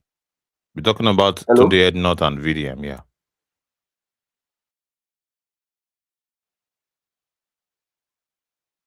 they ask you As, once as, in a while. as, Sign for my are you name there? that Yeah, yeah. like No, you are audible. You are audible. Very audible. And I go this stand by could yeah, you? I assure you. If you so just the so heart, I'm if you saying not get assurance.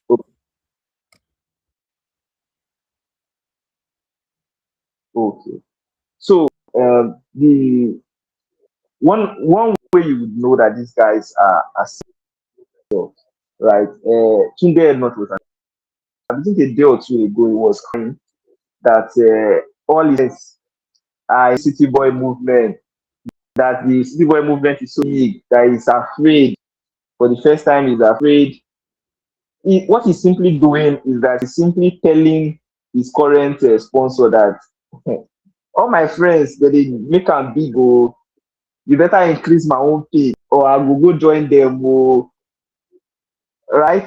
So he's saying that there is now competition, oh, and they are bidding for him, oh. You know when a player wants to move from one club to another, right? They say, offer, they usually offer they come, oh. You have to imagine Real Madrid coming for a which was a Burnley player. The Burnley player, the agent, he says, Real Madrid is coming, you better increase my wages, right? Or else I move. So he's saying it indirectly, although at the end he said, oh, it's Saudi, will still support and things like that. What is, if otherwise, if you are supporting the man from passion, what is your business? If you're so-called rich friends, you know these guys are rich. These guys, they are moving for their own personal interest. Why are you bothered? Why are you crying? Why are you weeping? Right? That is on one hand. They are trying to also increase their own price. But on the other hand, they are also trying to make Nigeria stream the power. Look at the analysis that these guys are doing. The analysis of, oh, the city boy movement, oh, Tinubu, oh, APC is so big, there's nothing we can do anymore, we can't wage them. The only way we can do is to try to beat them at their game, which they know they can't because you don't have more money than them. So they are trying to ingrain this defeatist mentality in Nigeria so that Nigerians will say, there's no need anymore. That's one way, one of the strategies of Tinubu right now. Then down to VDM, right?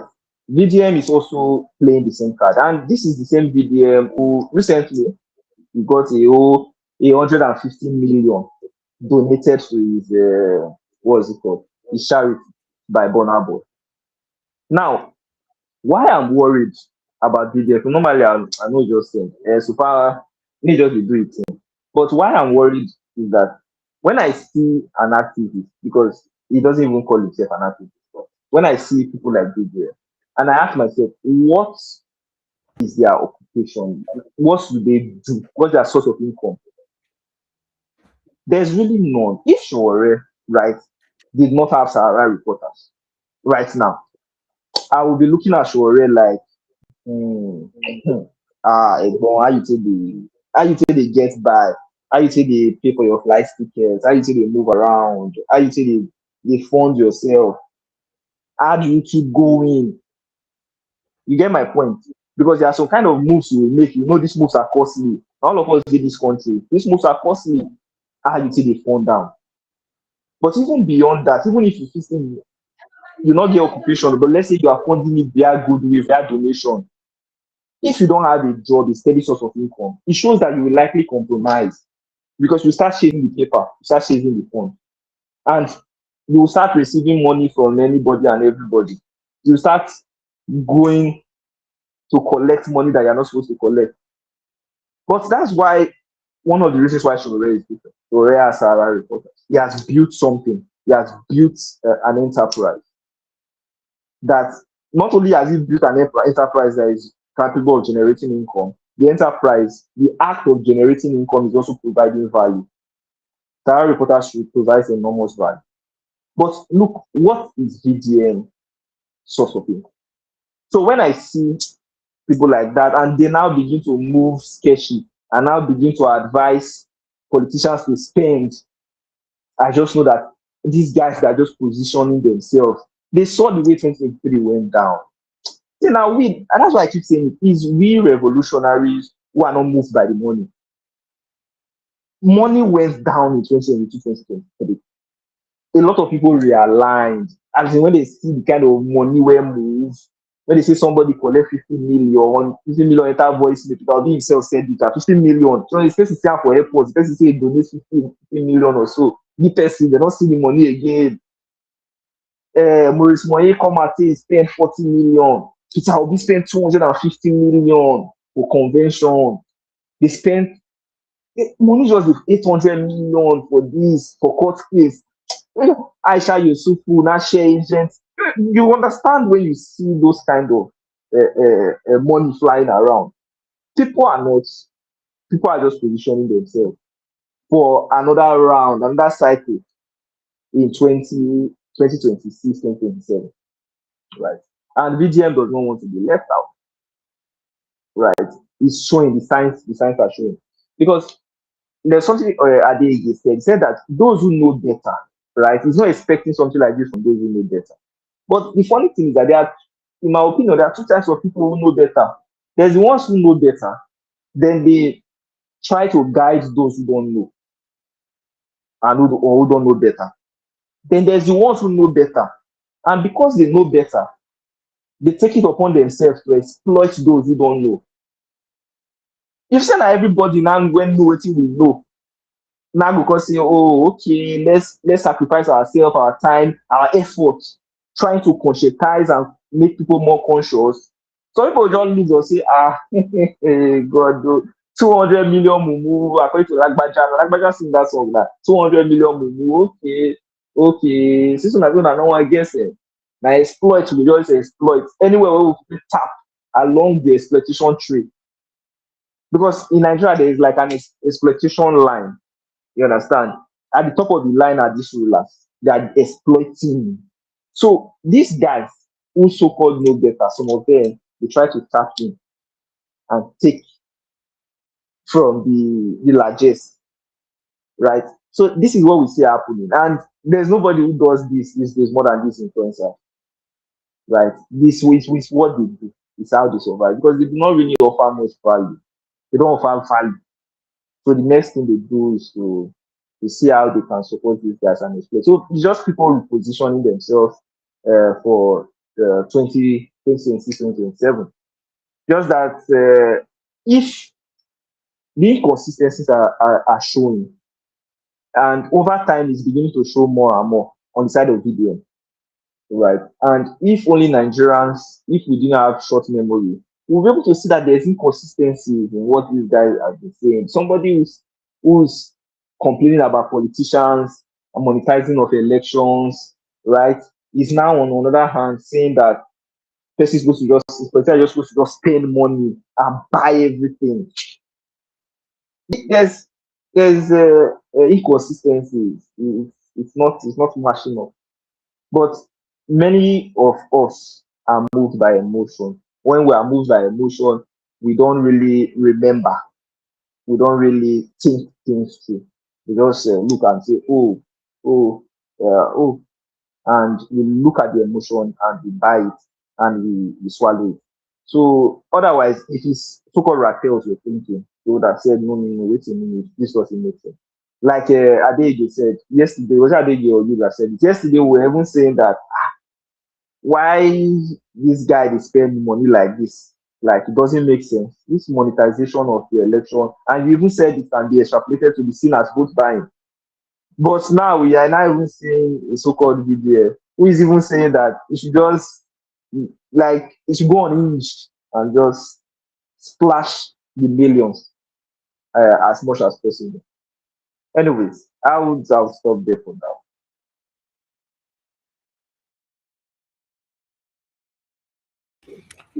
Thank you so much. It is what it is in Nigeria. It is very serious. The level of how our people are just being hit from left, right, and center. How our people are being deceived, and of course, you cannot really blame the Nigerian people when they are being hit from every side like this by the very same people that should really provide the kind of enlightenment for them to gather courage to confront their oppressors. You can't really blame Nigerians. The level of betrayal is unfathomable. The level of betrayal by those that should really prime them. All right, those that should prime them and position them to resist an oppressive system is much. All right, people that should educate them are the ones really deceiving them, and it's quite sad. And it's the reason why platforms like ours have to emerge and have to survive. We have to, this particular platform of engaging the Nigerian people must be sustained. The level of deceit in Nigeria is unfathomable. It is very deep. You have intellectual people socially engineering the people to remain docile, to be synced. Is there any English like that? They want to sink the people into the habits of throwing their hands in the air and just accepting their fate. They want people to accept their fate without any form of they know what they are doing. And it's the reason why I'm going to play a sound bite, a very firecracker sound bite, a very strong, intense debate between Sowore and, of course, and one of the youths that organized a recent protest. But before we do that, let's pass the mic to Godwin Saint. Godwin Saint have been coming in and out. I believe the network is responsible for that. Please, let's take a listen to Godwin Saint. Are you there? Let's pass the mic to you. Are you there? Godwin.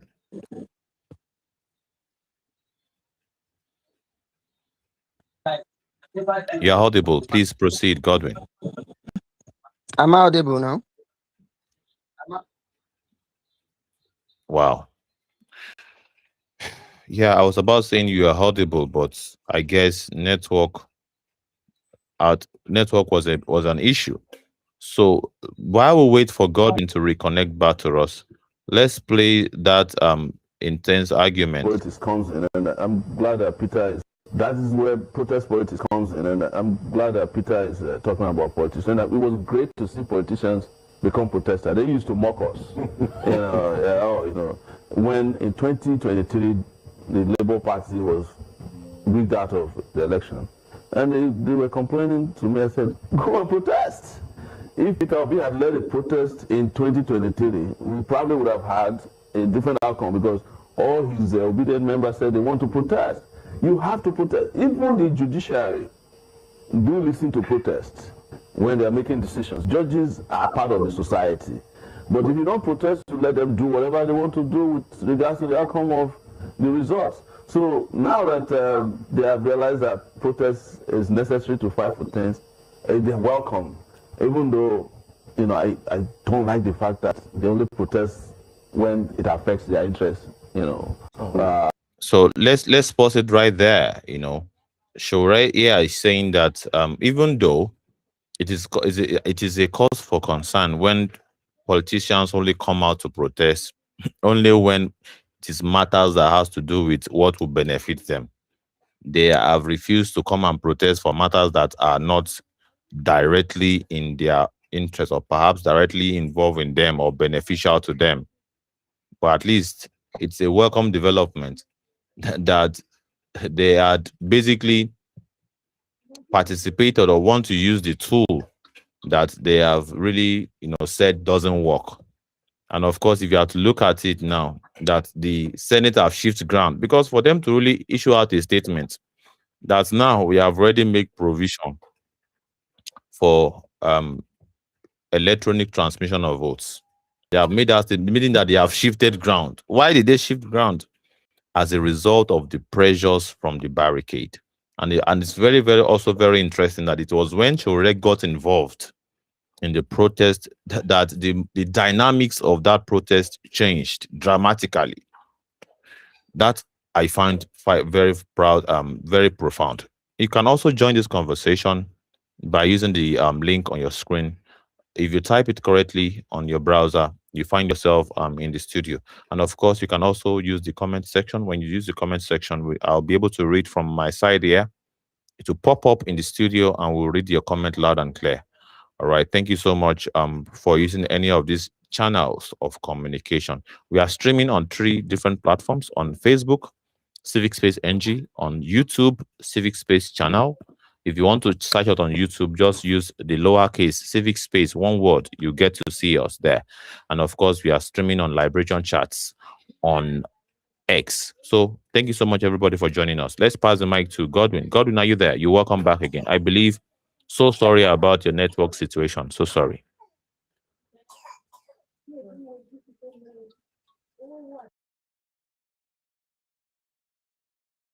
Yeah, Godwin, we lost Godwin again. And he sent me a private message that, well, he's battling with network. And as I said, go and verify. In Ikeja, GRA today, that we had our hangout, Fall in Love with Freedom Hangout, that actually encompass not only AAC members, other members, other interest groups, other civil society organization also joined that particular event. So it's a very open event for everybody to really participate, really.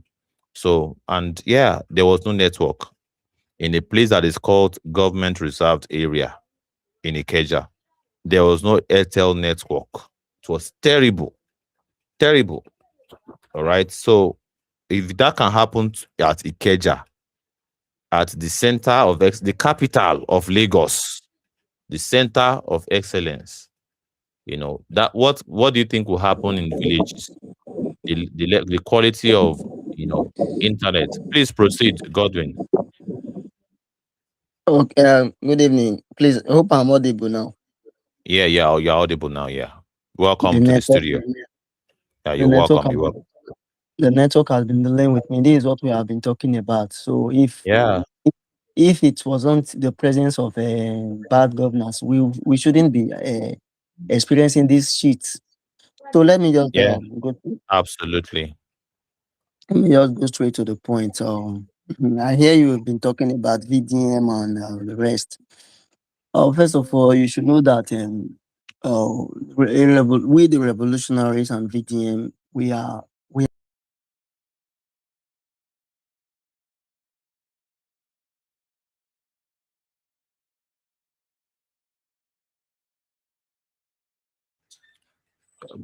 lost Godwin again.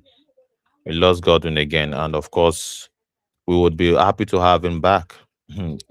You can imagine how the network is in somewhere in Edo State, when network in GRA Keja is still very terrible. When network in GRA Keja is terrible, you can imagine.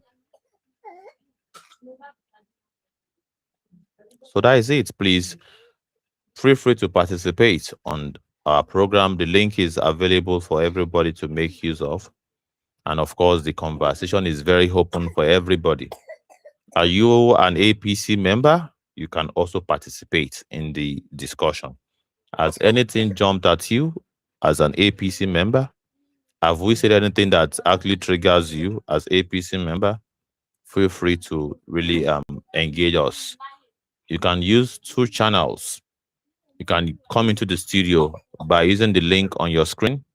The link on your screen is available. Once you press it, you'll get access to the studio. You can also use the comment section. And of course, the studio link, you don't have to show your face, really. You can simply turn off your video or perhaps your camera. You can turn it off completely. All right? You can turn it off completely. And of course, you can still be able to have your voice heard. This is the People's Media platform, and of course, is the People's Television. I don't see anything fundamentally different between what we do here and what is being done at the mainstream media. That there's so much bottleneck. It's not actually, you cannot access their studio as an ordinary citizen.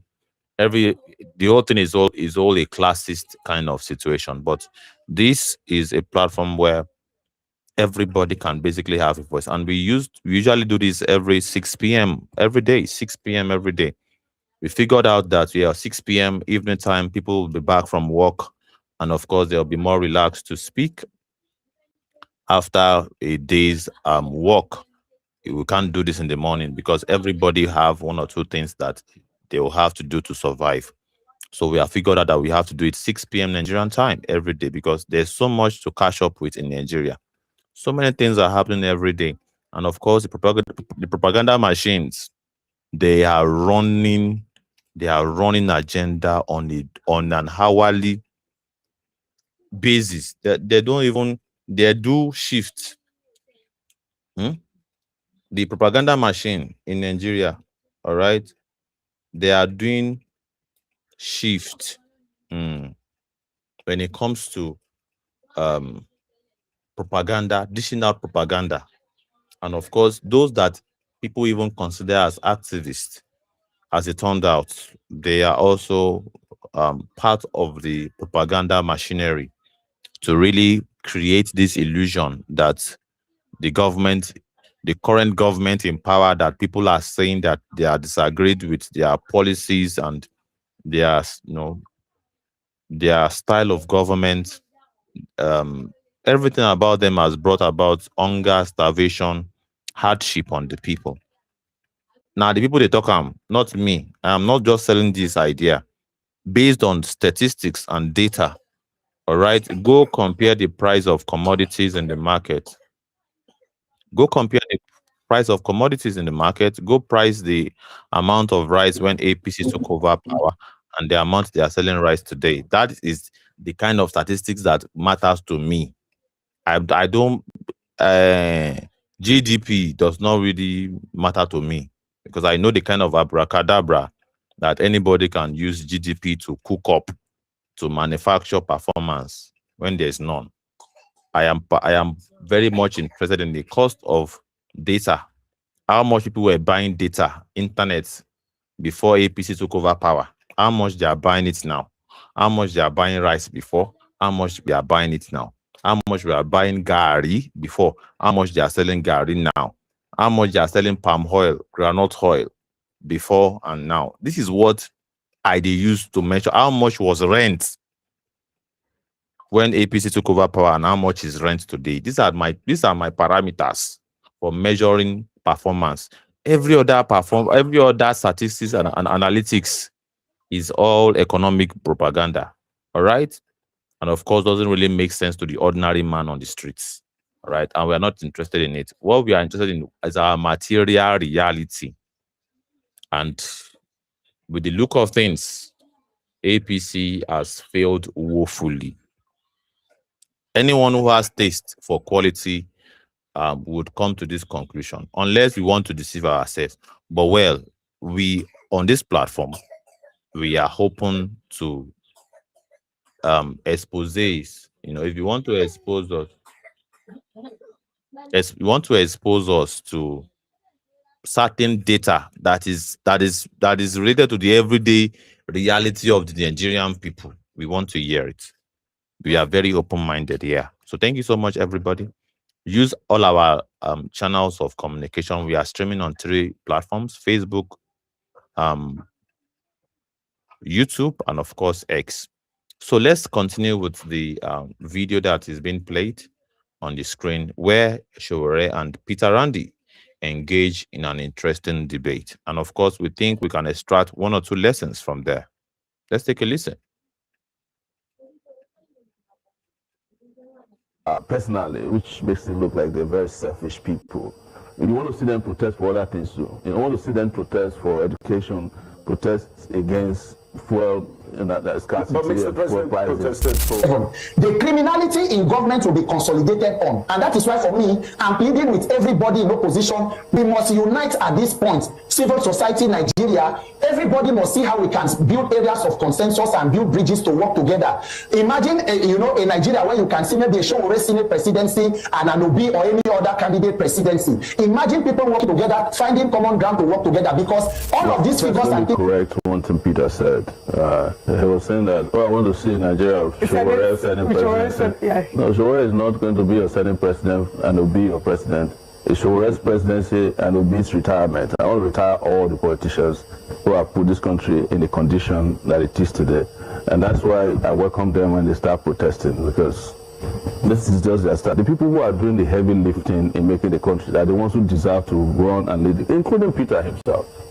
And that's what I told Peter when we got to the reason I didn't come the first day is I don't want to hear that we protest, and when it's time for election, you recommend the people who sit back and comfort in their home to lead you. And when they misrule the heavy lifting, when they misrule the country, you call Showore out again as if we're grass cutters.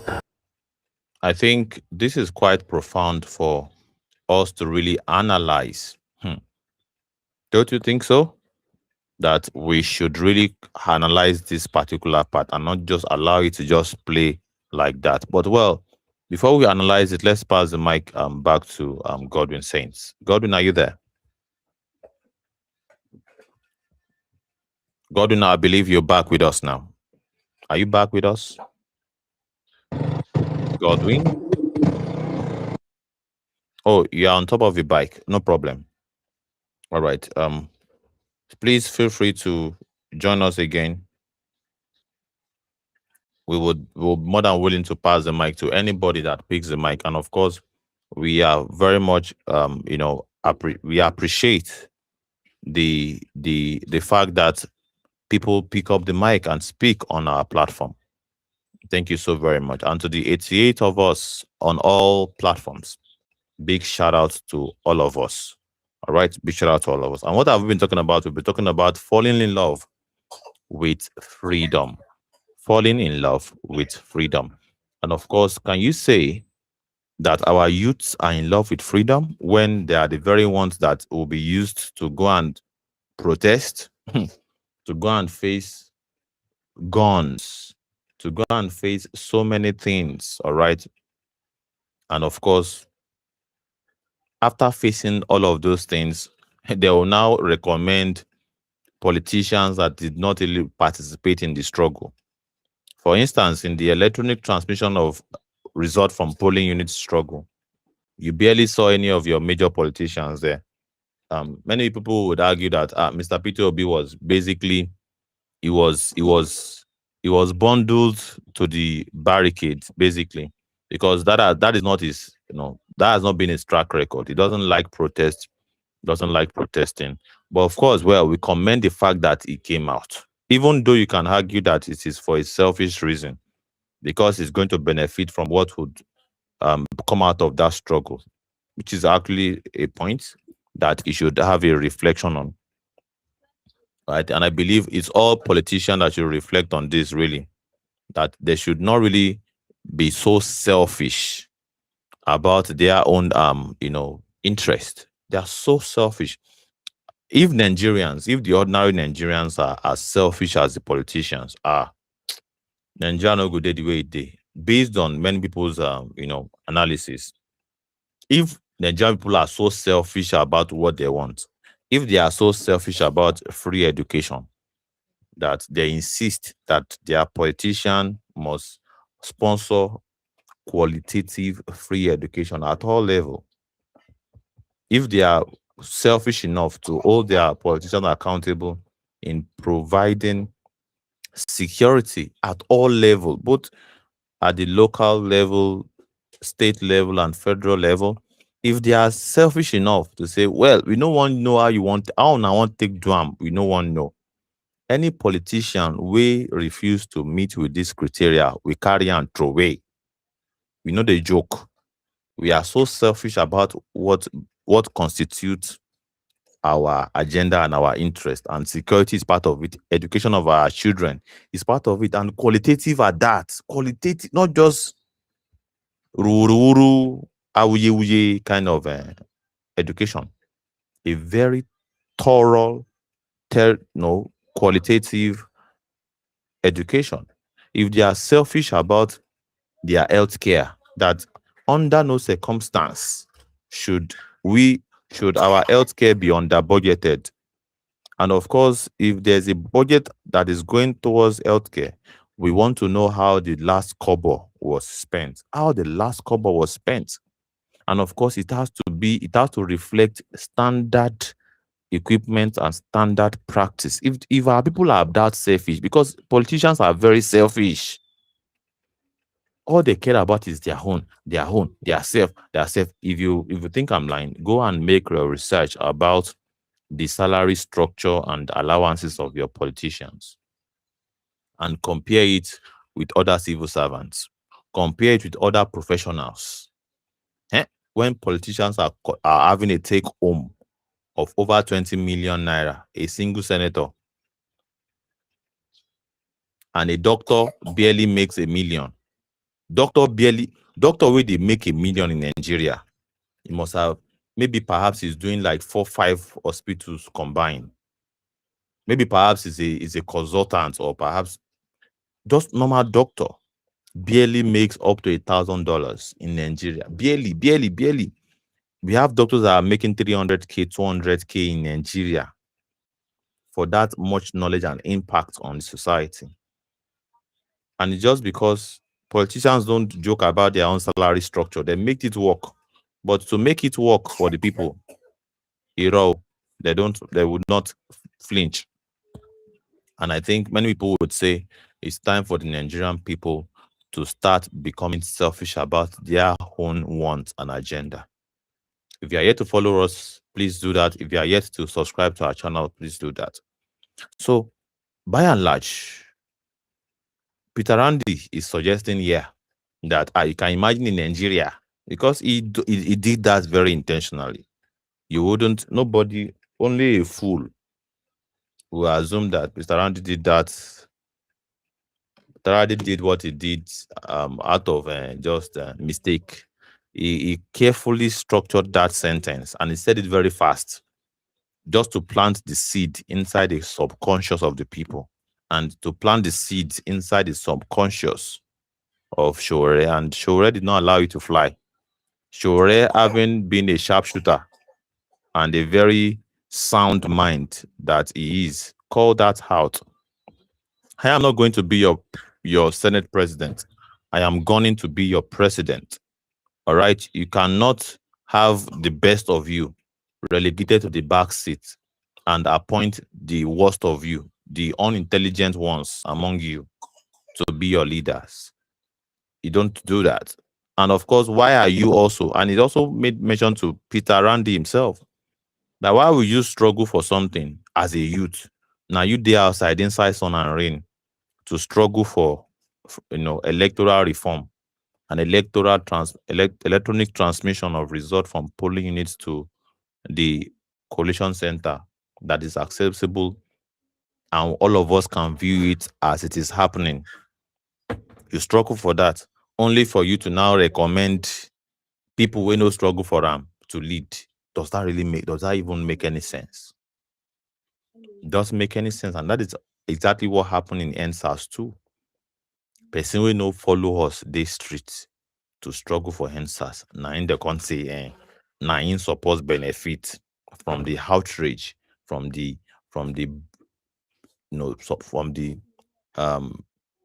what did they call it? Demography of those that participated, and by and large, the youths, the enlightened ones, those that are hungry, they are hungry for a better Nigeria. All right, how pathetic it is that those that are hungry for better Nigeria, they can't see now the best person if he carry that energy. Now be Mr. P2B. It is crazy. Who engineered our people to have that kind of perception that Mr. P2B carried that kind of, does he carry that kind of energy? How about his association? Does it reflect that his association is centered around anything close to good governance? The very same association that he condemned as structure of criminality, now there he did now. Does that not send some alarm in your head? Does that not raise some flags inside your mind? These are the issues. All right. You take it or you leave it. But the truth is always the truth. And we are very much committed to saying the truth here. Nothing but the truth.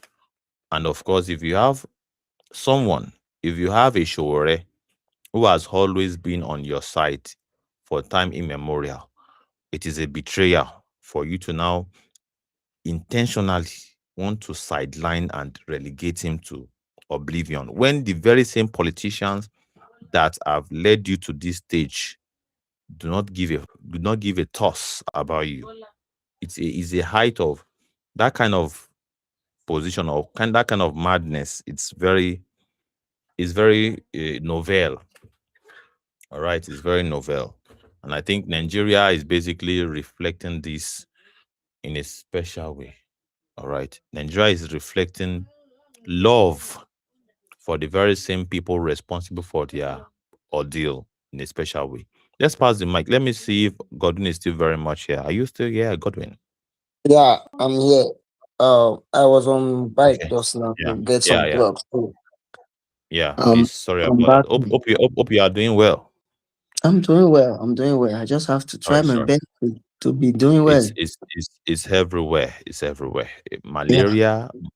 Many of you must have been hearing my child coughing in the background. You can see that heavy coughing. It's crazy. The Nigeria health or perhaps environment, everything around us is not really healthy for us. So, an average Nigeria is battling with one illness or the other, and we are just managing and just getting by. It's crazy. Please, sorry, bro. Well done. Please proceed, sir. Ah, man. The best thing I can say is that as a Nigerian citizen, we all should just try and endeavor to fall in love with freedom and justice because that is our only edge out of this chaos right now. Because the misrulers have already structured their way for them to keep enjoying. Why we, the masses, why we, the common people, we keep enduring the pains. We are the one who have been subsidizing their failures through the pains we all are feeling. So the best way for us to leave this kind of situation, to remove ourselves from this kind of situation, is for us to fall in love with freedom. And by falling in love with freedom, you will also try to mingle with the rest revolutionaries who are in the right track. Because I can say in this Nigeria, some people call themselves revolutionaries, activists, but they are not doing the work of activists. They are just there selling themselves. So that is why you see them when a protest is called upon, you won't see them. You won't see them. So it's not a coincidence that when something that is affecting almost all the citizens of this nation, when a protest is being called out to checkmate it, you will only see few people. Why? Why do we always have few people once a delicate protest is called for? Because those few people are the ones that are truly fighting to make sure things get fixed in this country. The rest are just noisemakers. They are just noisemakers. So some people, we just still want to mingle with the oppressors for them to get into power. Why will you even have to mingle with anyone that have destroyed our past, that are currently destroying our present, and are also planning to destroy our future? Why will any sensible human being even mingle with such individual? And that is the stand our comrade president have put in place. That is what he has put in place, that If you want this country to be fixed, there is no how you are going to plan the fixing process with the people who destroyed it. The people who destroyed it will never build something that will make their empire, that will destroy their empire. It is impossible. They will never join. So anyone who is still trying to join, who is still trying to coalesce, who is still trying to be in coalition with the past and previous misrulers of this nation for them to be in power, the person is simply wasting his or her time. Because these people, they have structured their, just like what you said, civic space a few minutes ago, that these guys have already struck. Imagine, okay, how much is a retired professor earning today in Nigeria? We know how many years that a professor have spent in school, and we know how much he have spent in paying fees, buying books. But check a common check the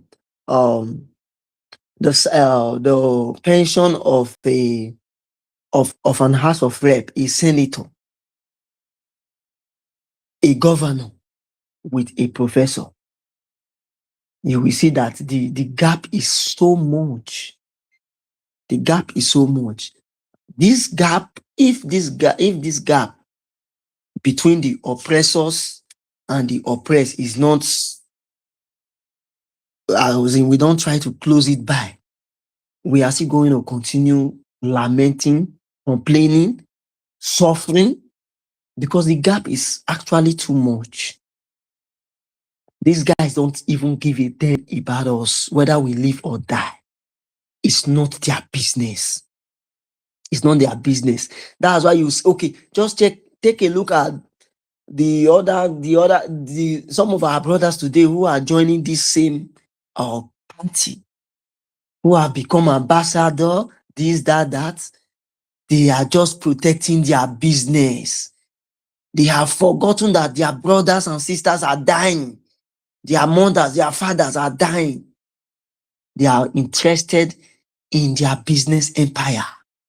That is why you see them, people who are billionaires already, still keep on joining these oppressors that are destroying the lives and property in this nation. So the only way we can get out of this confusion is for all the oppressed, all the oppressed citizens. We have to come together.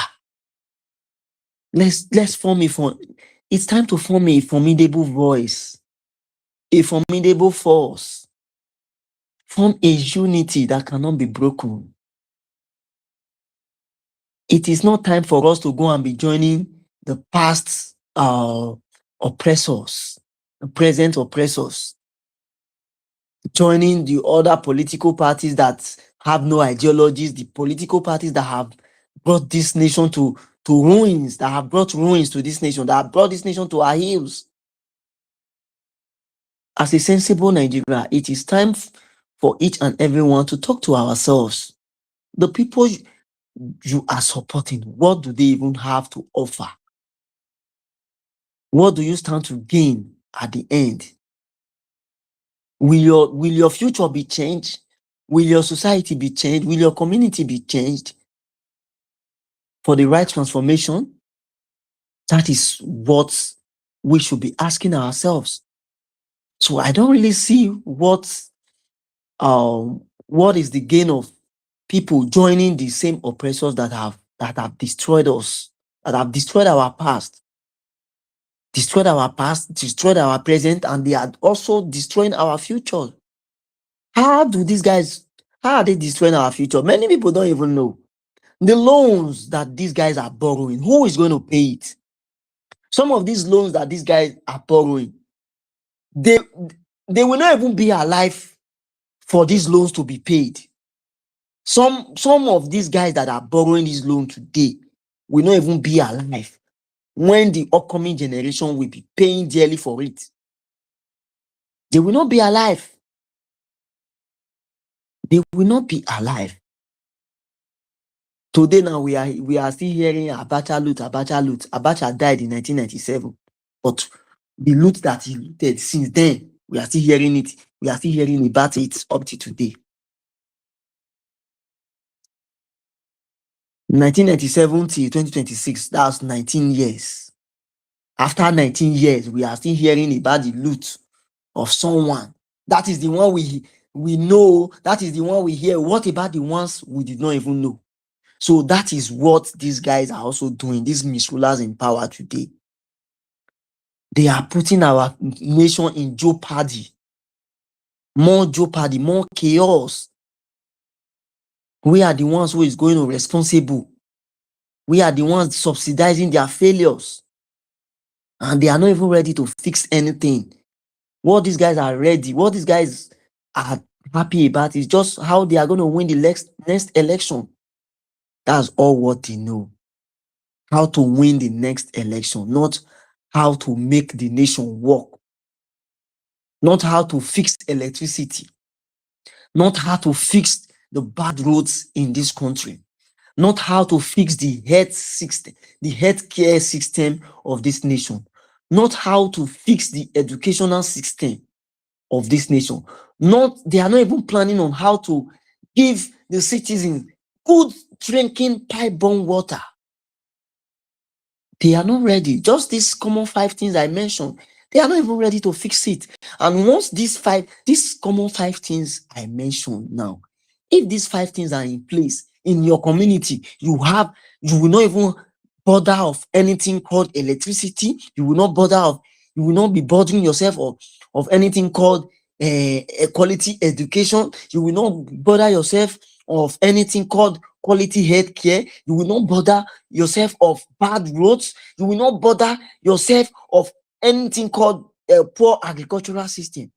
How will this nation not thrive? If all communities are being, everything is being lighted up, there will be progress. But no, instead, one human being will steal a whole state budget. They will steal it and nothing will happen. And yet, some of us are still supporting those same people who are ruining our lives.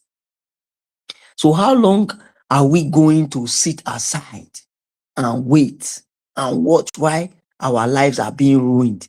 That is why we must fall in love with freedom. And this has been the message of Omoyele Sowore. His message of 20 years ago is still the same message today. His message of 10 years ago, his message of last week, he still remains the same message. He is still bringing up today. A consistent activist. He's not even, so Omoyele Sowore has even passed the title of activist. A consistent active citizen. He has been trying to get the majority of this nation informed, give them the right knowledge, let them understand what these politicians stand for. These politicians that many of our brothers and sisters, fathers and mothers, uncles and aunties are supporting, they are not there for us. They are not there for our interest. They are not there for the interest of the masses. They are not there to help us as citizens. They are only there to just loot and loot and loot, nothing more, to cause chaos.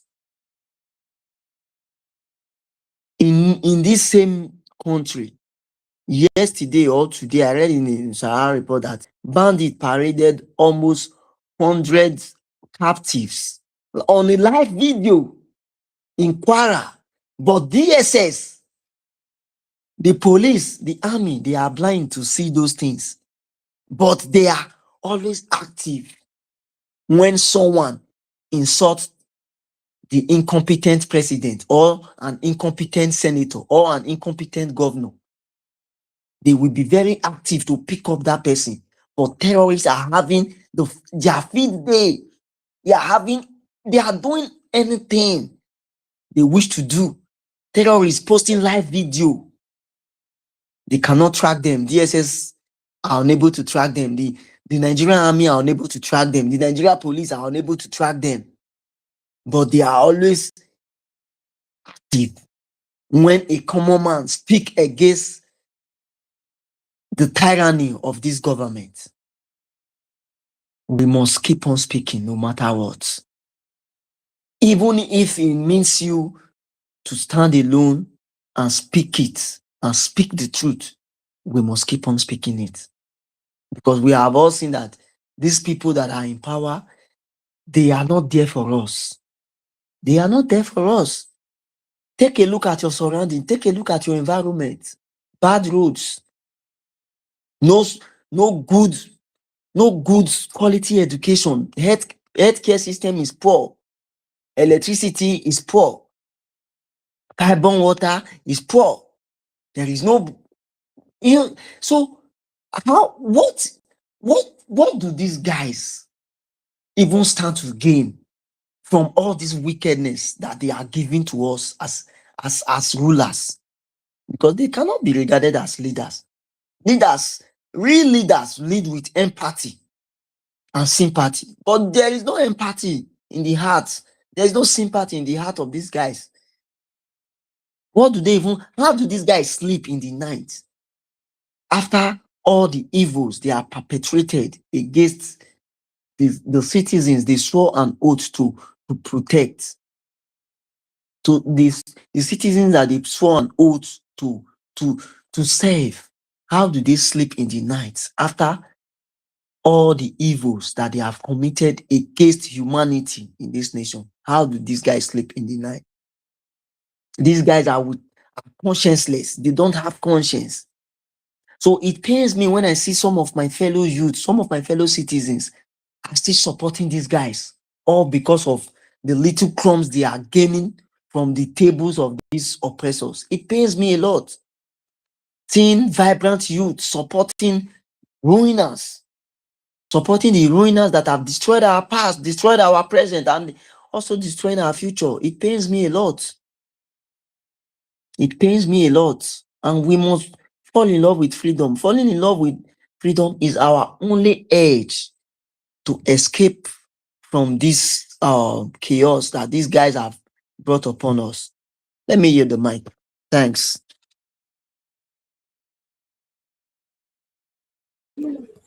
Thank you very powerfully, Godwin Saints. Thank you so much. Falling in love with freedom is the hope that we've got. When some people are they are talking about renewed hope. A renewed hope that they are standing solidly on the mandate, on the mandate of this of a renewed hope, and their hope is renewed. And to really renew that hope, about over 500 buses now is scattered all around Nigeria, just to renew the hope of Nigerians, so that the hope will be renewed. So buses, brand new but latest buses, all right, are scattered all across the place, and they go fuel these cars, and the activities of these cars, these vehicles, these buses, is really on the campaign team, and of course is on President Tinubu. And you now begin to wonder whether it should take that much money. If you look at the scale of that much money that is being spent to renew the hope of people, if people are convinced about you, do you really need to spend that much to really convince them, or to create because this whole thing is to display power, really, to intimidate. That is the English that I'm looking for. This whole attempt is to intimidate, to give a projection of power and war chest that for anybody to march to match it will be very difficult. That is this whole thing is all about. Is it all about good governance? Is it all about a people that is really in love with you as a leader and as a party? Are people really in love with APC? I think we should allow our audience to decide that one. All right. In the revolutionary context, to fall in love with freedom means developing a deep, passionate, almost romantic devotion to liberation, not just as an abstract idea or ideal or political slogan, but as something that captures your heart, energizes your actions, and becomes the guiding force of your life. All right, liberation becomes the guiding force of your life in the midst of oppression, in the midst of suffering, in the midst of injustice. What drives you? What drives you to do whatever you do? What is your guiding force? All right, this idea draws from several intertwined revolutionary traditions. It echoes Che Guevara's famous line, often quoted in liberation movements. I quote, "At the risk of something ridiculous or sounding ridiculous, let me say that the true revolutionary is guided by great feeling of love." All right? What motivates whatever it is that revolutionaries are doing is the great and deep love for their people. And of course, I saw that love today in the eyes of ordinary Nigerians from all walks of life, gathered together at an event today to reflect love. All right. You want to know how it looks like, or you want to see a picture of it? Go to Showore's page and you would see exactly on Facebook, to be precise. You have a perfect picture of what we are talking about. When Nigerians gather together to really, have a get together to encourage themselves, to strategize, and to come up with new ways of engaging an oppressive system or a system that they consider oppressive. All right. And you now begin to ask, do Nigerians consider this system oppressive? That is another question that we should ask. Because if they do not consider it oppressive, who are you to speak on their behalf that it is oppressive? And of course, if you are able to see that it's oppressive and they are not saying it as oppressive, you have a very tough job to do to really show them that this is an oppressive system. It is as simple as that. All right. Love isn't sentimental romance. It is a fierce, transformative commitment to humanity's freedom from oppression, exploitation, and domination. All right. As a revolutionary, as someone who wants, let me not use big grammar, you want a better society. You don't want the kind of society that is filled with this current, crop of leaders that are not accountable to you. They do not have a feeling of accountability to you. Let's face it. If they have the feeling and the culture of accountability to you, they would not do majority of the things that they do. They'll be afraid of you. They will give accounts to you. All right. And they have displayed that in every way. I looked around Ikeja today and I saw deaths everywhere.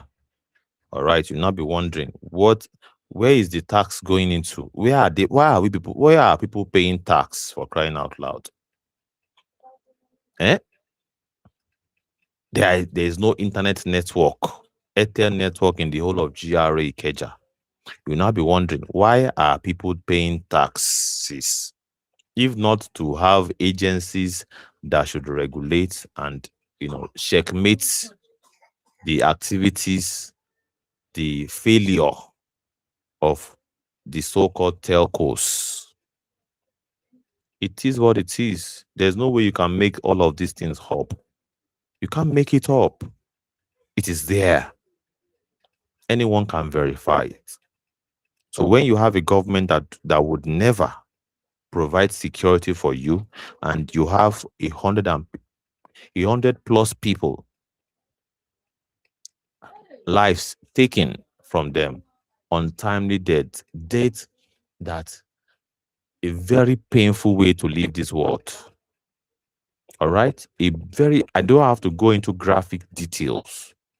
A very unpleasant, unnecessary, and this is from the standpoint of direct assault on the people.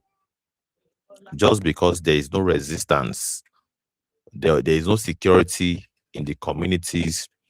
All of those that should become the security of communities are running around politicians to provide maximum security for politicians. And people are now vulnerable that some group of lunatics can say, well, we are writing to you. We want to bring our religion to your community.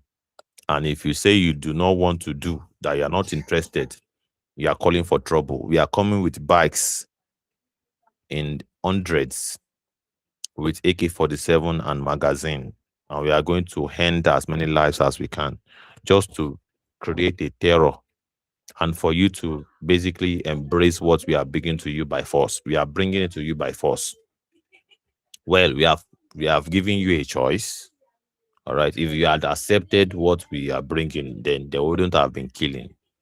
But if you do not accept, you left us with no choice.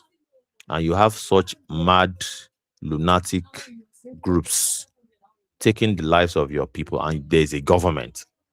And in those areas, when there is election time, they will take ballot box there. They will take ballot box there. Even in the most rural area in Nigeria, they will take ballot box to the place in Nigeria. But how about development? How about social amenities? Are they taking it to the rural areas, to the most farthest part of Nigeria? How about security? I was shocked when I went to my village last year and I heard a horror story of one of the guys in the community.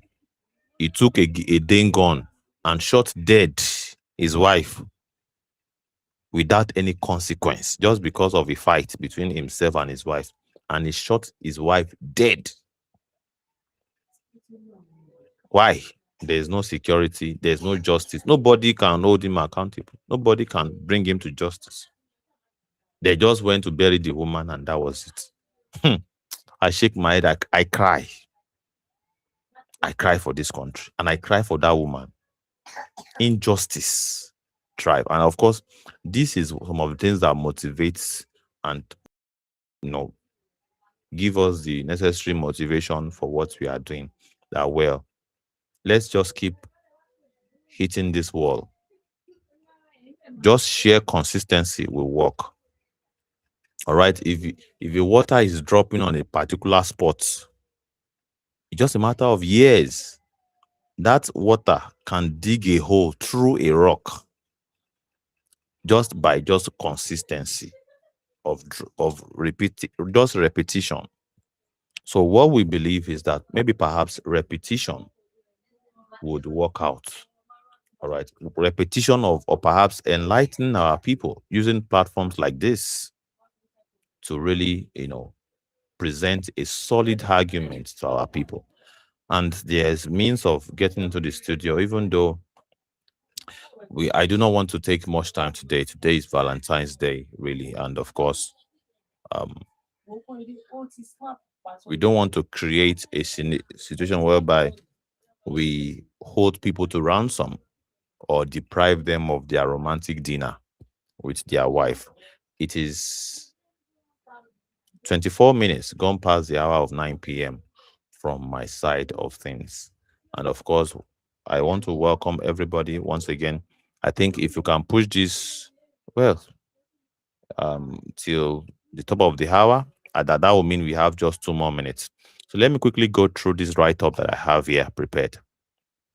In many anti-colonial, anti-capitalist, and liberation struggle from Ferrer's Pedagogy of the Oppressed to contemporary movements.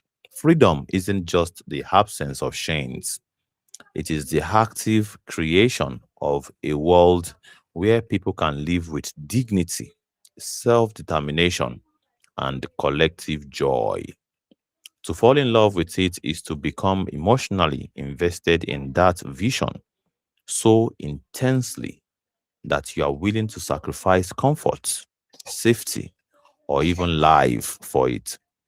It's what turns abstract resistance into lived passion. In more immediate activist phrasing, especially visible in Nigerian revolutionary spaces like Revolution Now, Take It Back movement, and AAC related organizing, the phrase fall in love with freedom is used as a rallying call, often around Valentine's Day events or hangouts. It invites people to shift from passive discontent to cynicism to an active, joyful embrace of the struggle. It reframes revolution not as endless grime sacrifice, but as something worth living or loving, beautiful, exhilarating, and worth building community around. Ultimately, it means romanticizing this fight itself, seeing resistance, solidarity, and the dream of a just world as sources of profound meaning and even ecstasy. Rejecting apathy or compromise. Once you are in love, tolerating tyranny or corruption feels unbearable, like betrayal of something deeply cherished. Building revolutionary subjectivity, your identity becomes tied to liberation. Freedom stops being a distant goal and becomes your beloved, something you protect, nurture, defend, and celebrate, even in small everyday acts. It is a call to let the longing for a free world move you the way romantic love does. Irrationally hopeful, fiercely loyal, willing to risk everything, and capable of inspiring others to feel the same fire. In short, fall in love with freedom, and the revolution stops being just politics. It becomes your heart's deepest commitment. Thank you so much, everybody. And of course, big thanks to Grok. I referenced this from Grok and of course from the work of Paulo Ferrer, Pedagogy of the Oppressed. Thank you so much to all the speakers. Big shout out to you, all the listeners. I thank you so very much indeed for joining us on this great journey of this broadcast tonight. This is what we do every day on Liberation Chats and Live and Civic Space. We do this every day. If you are yet to subscribe or you are yet to follow us, please do that now so that you will be notified when we are up and running. We do this every 6 p.m. when people are relaxed and either coming back from work or perhaps settled at home, West African time. So thank you so much, everybody, for being part of today's Liberation Hour. And our topics today has been fall in love with freedom. Do you fall in love with freedom? Have you fallen in love with freedom? Right? Or perhaps you are still very much attached or perhaps romanticizing with your oppressor. We are going to leave you with that food for thought and we will meet again tomorrow. Thank you so very much.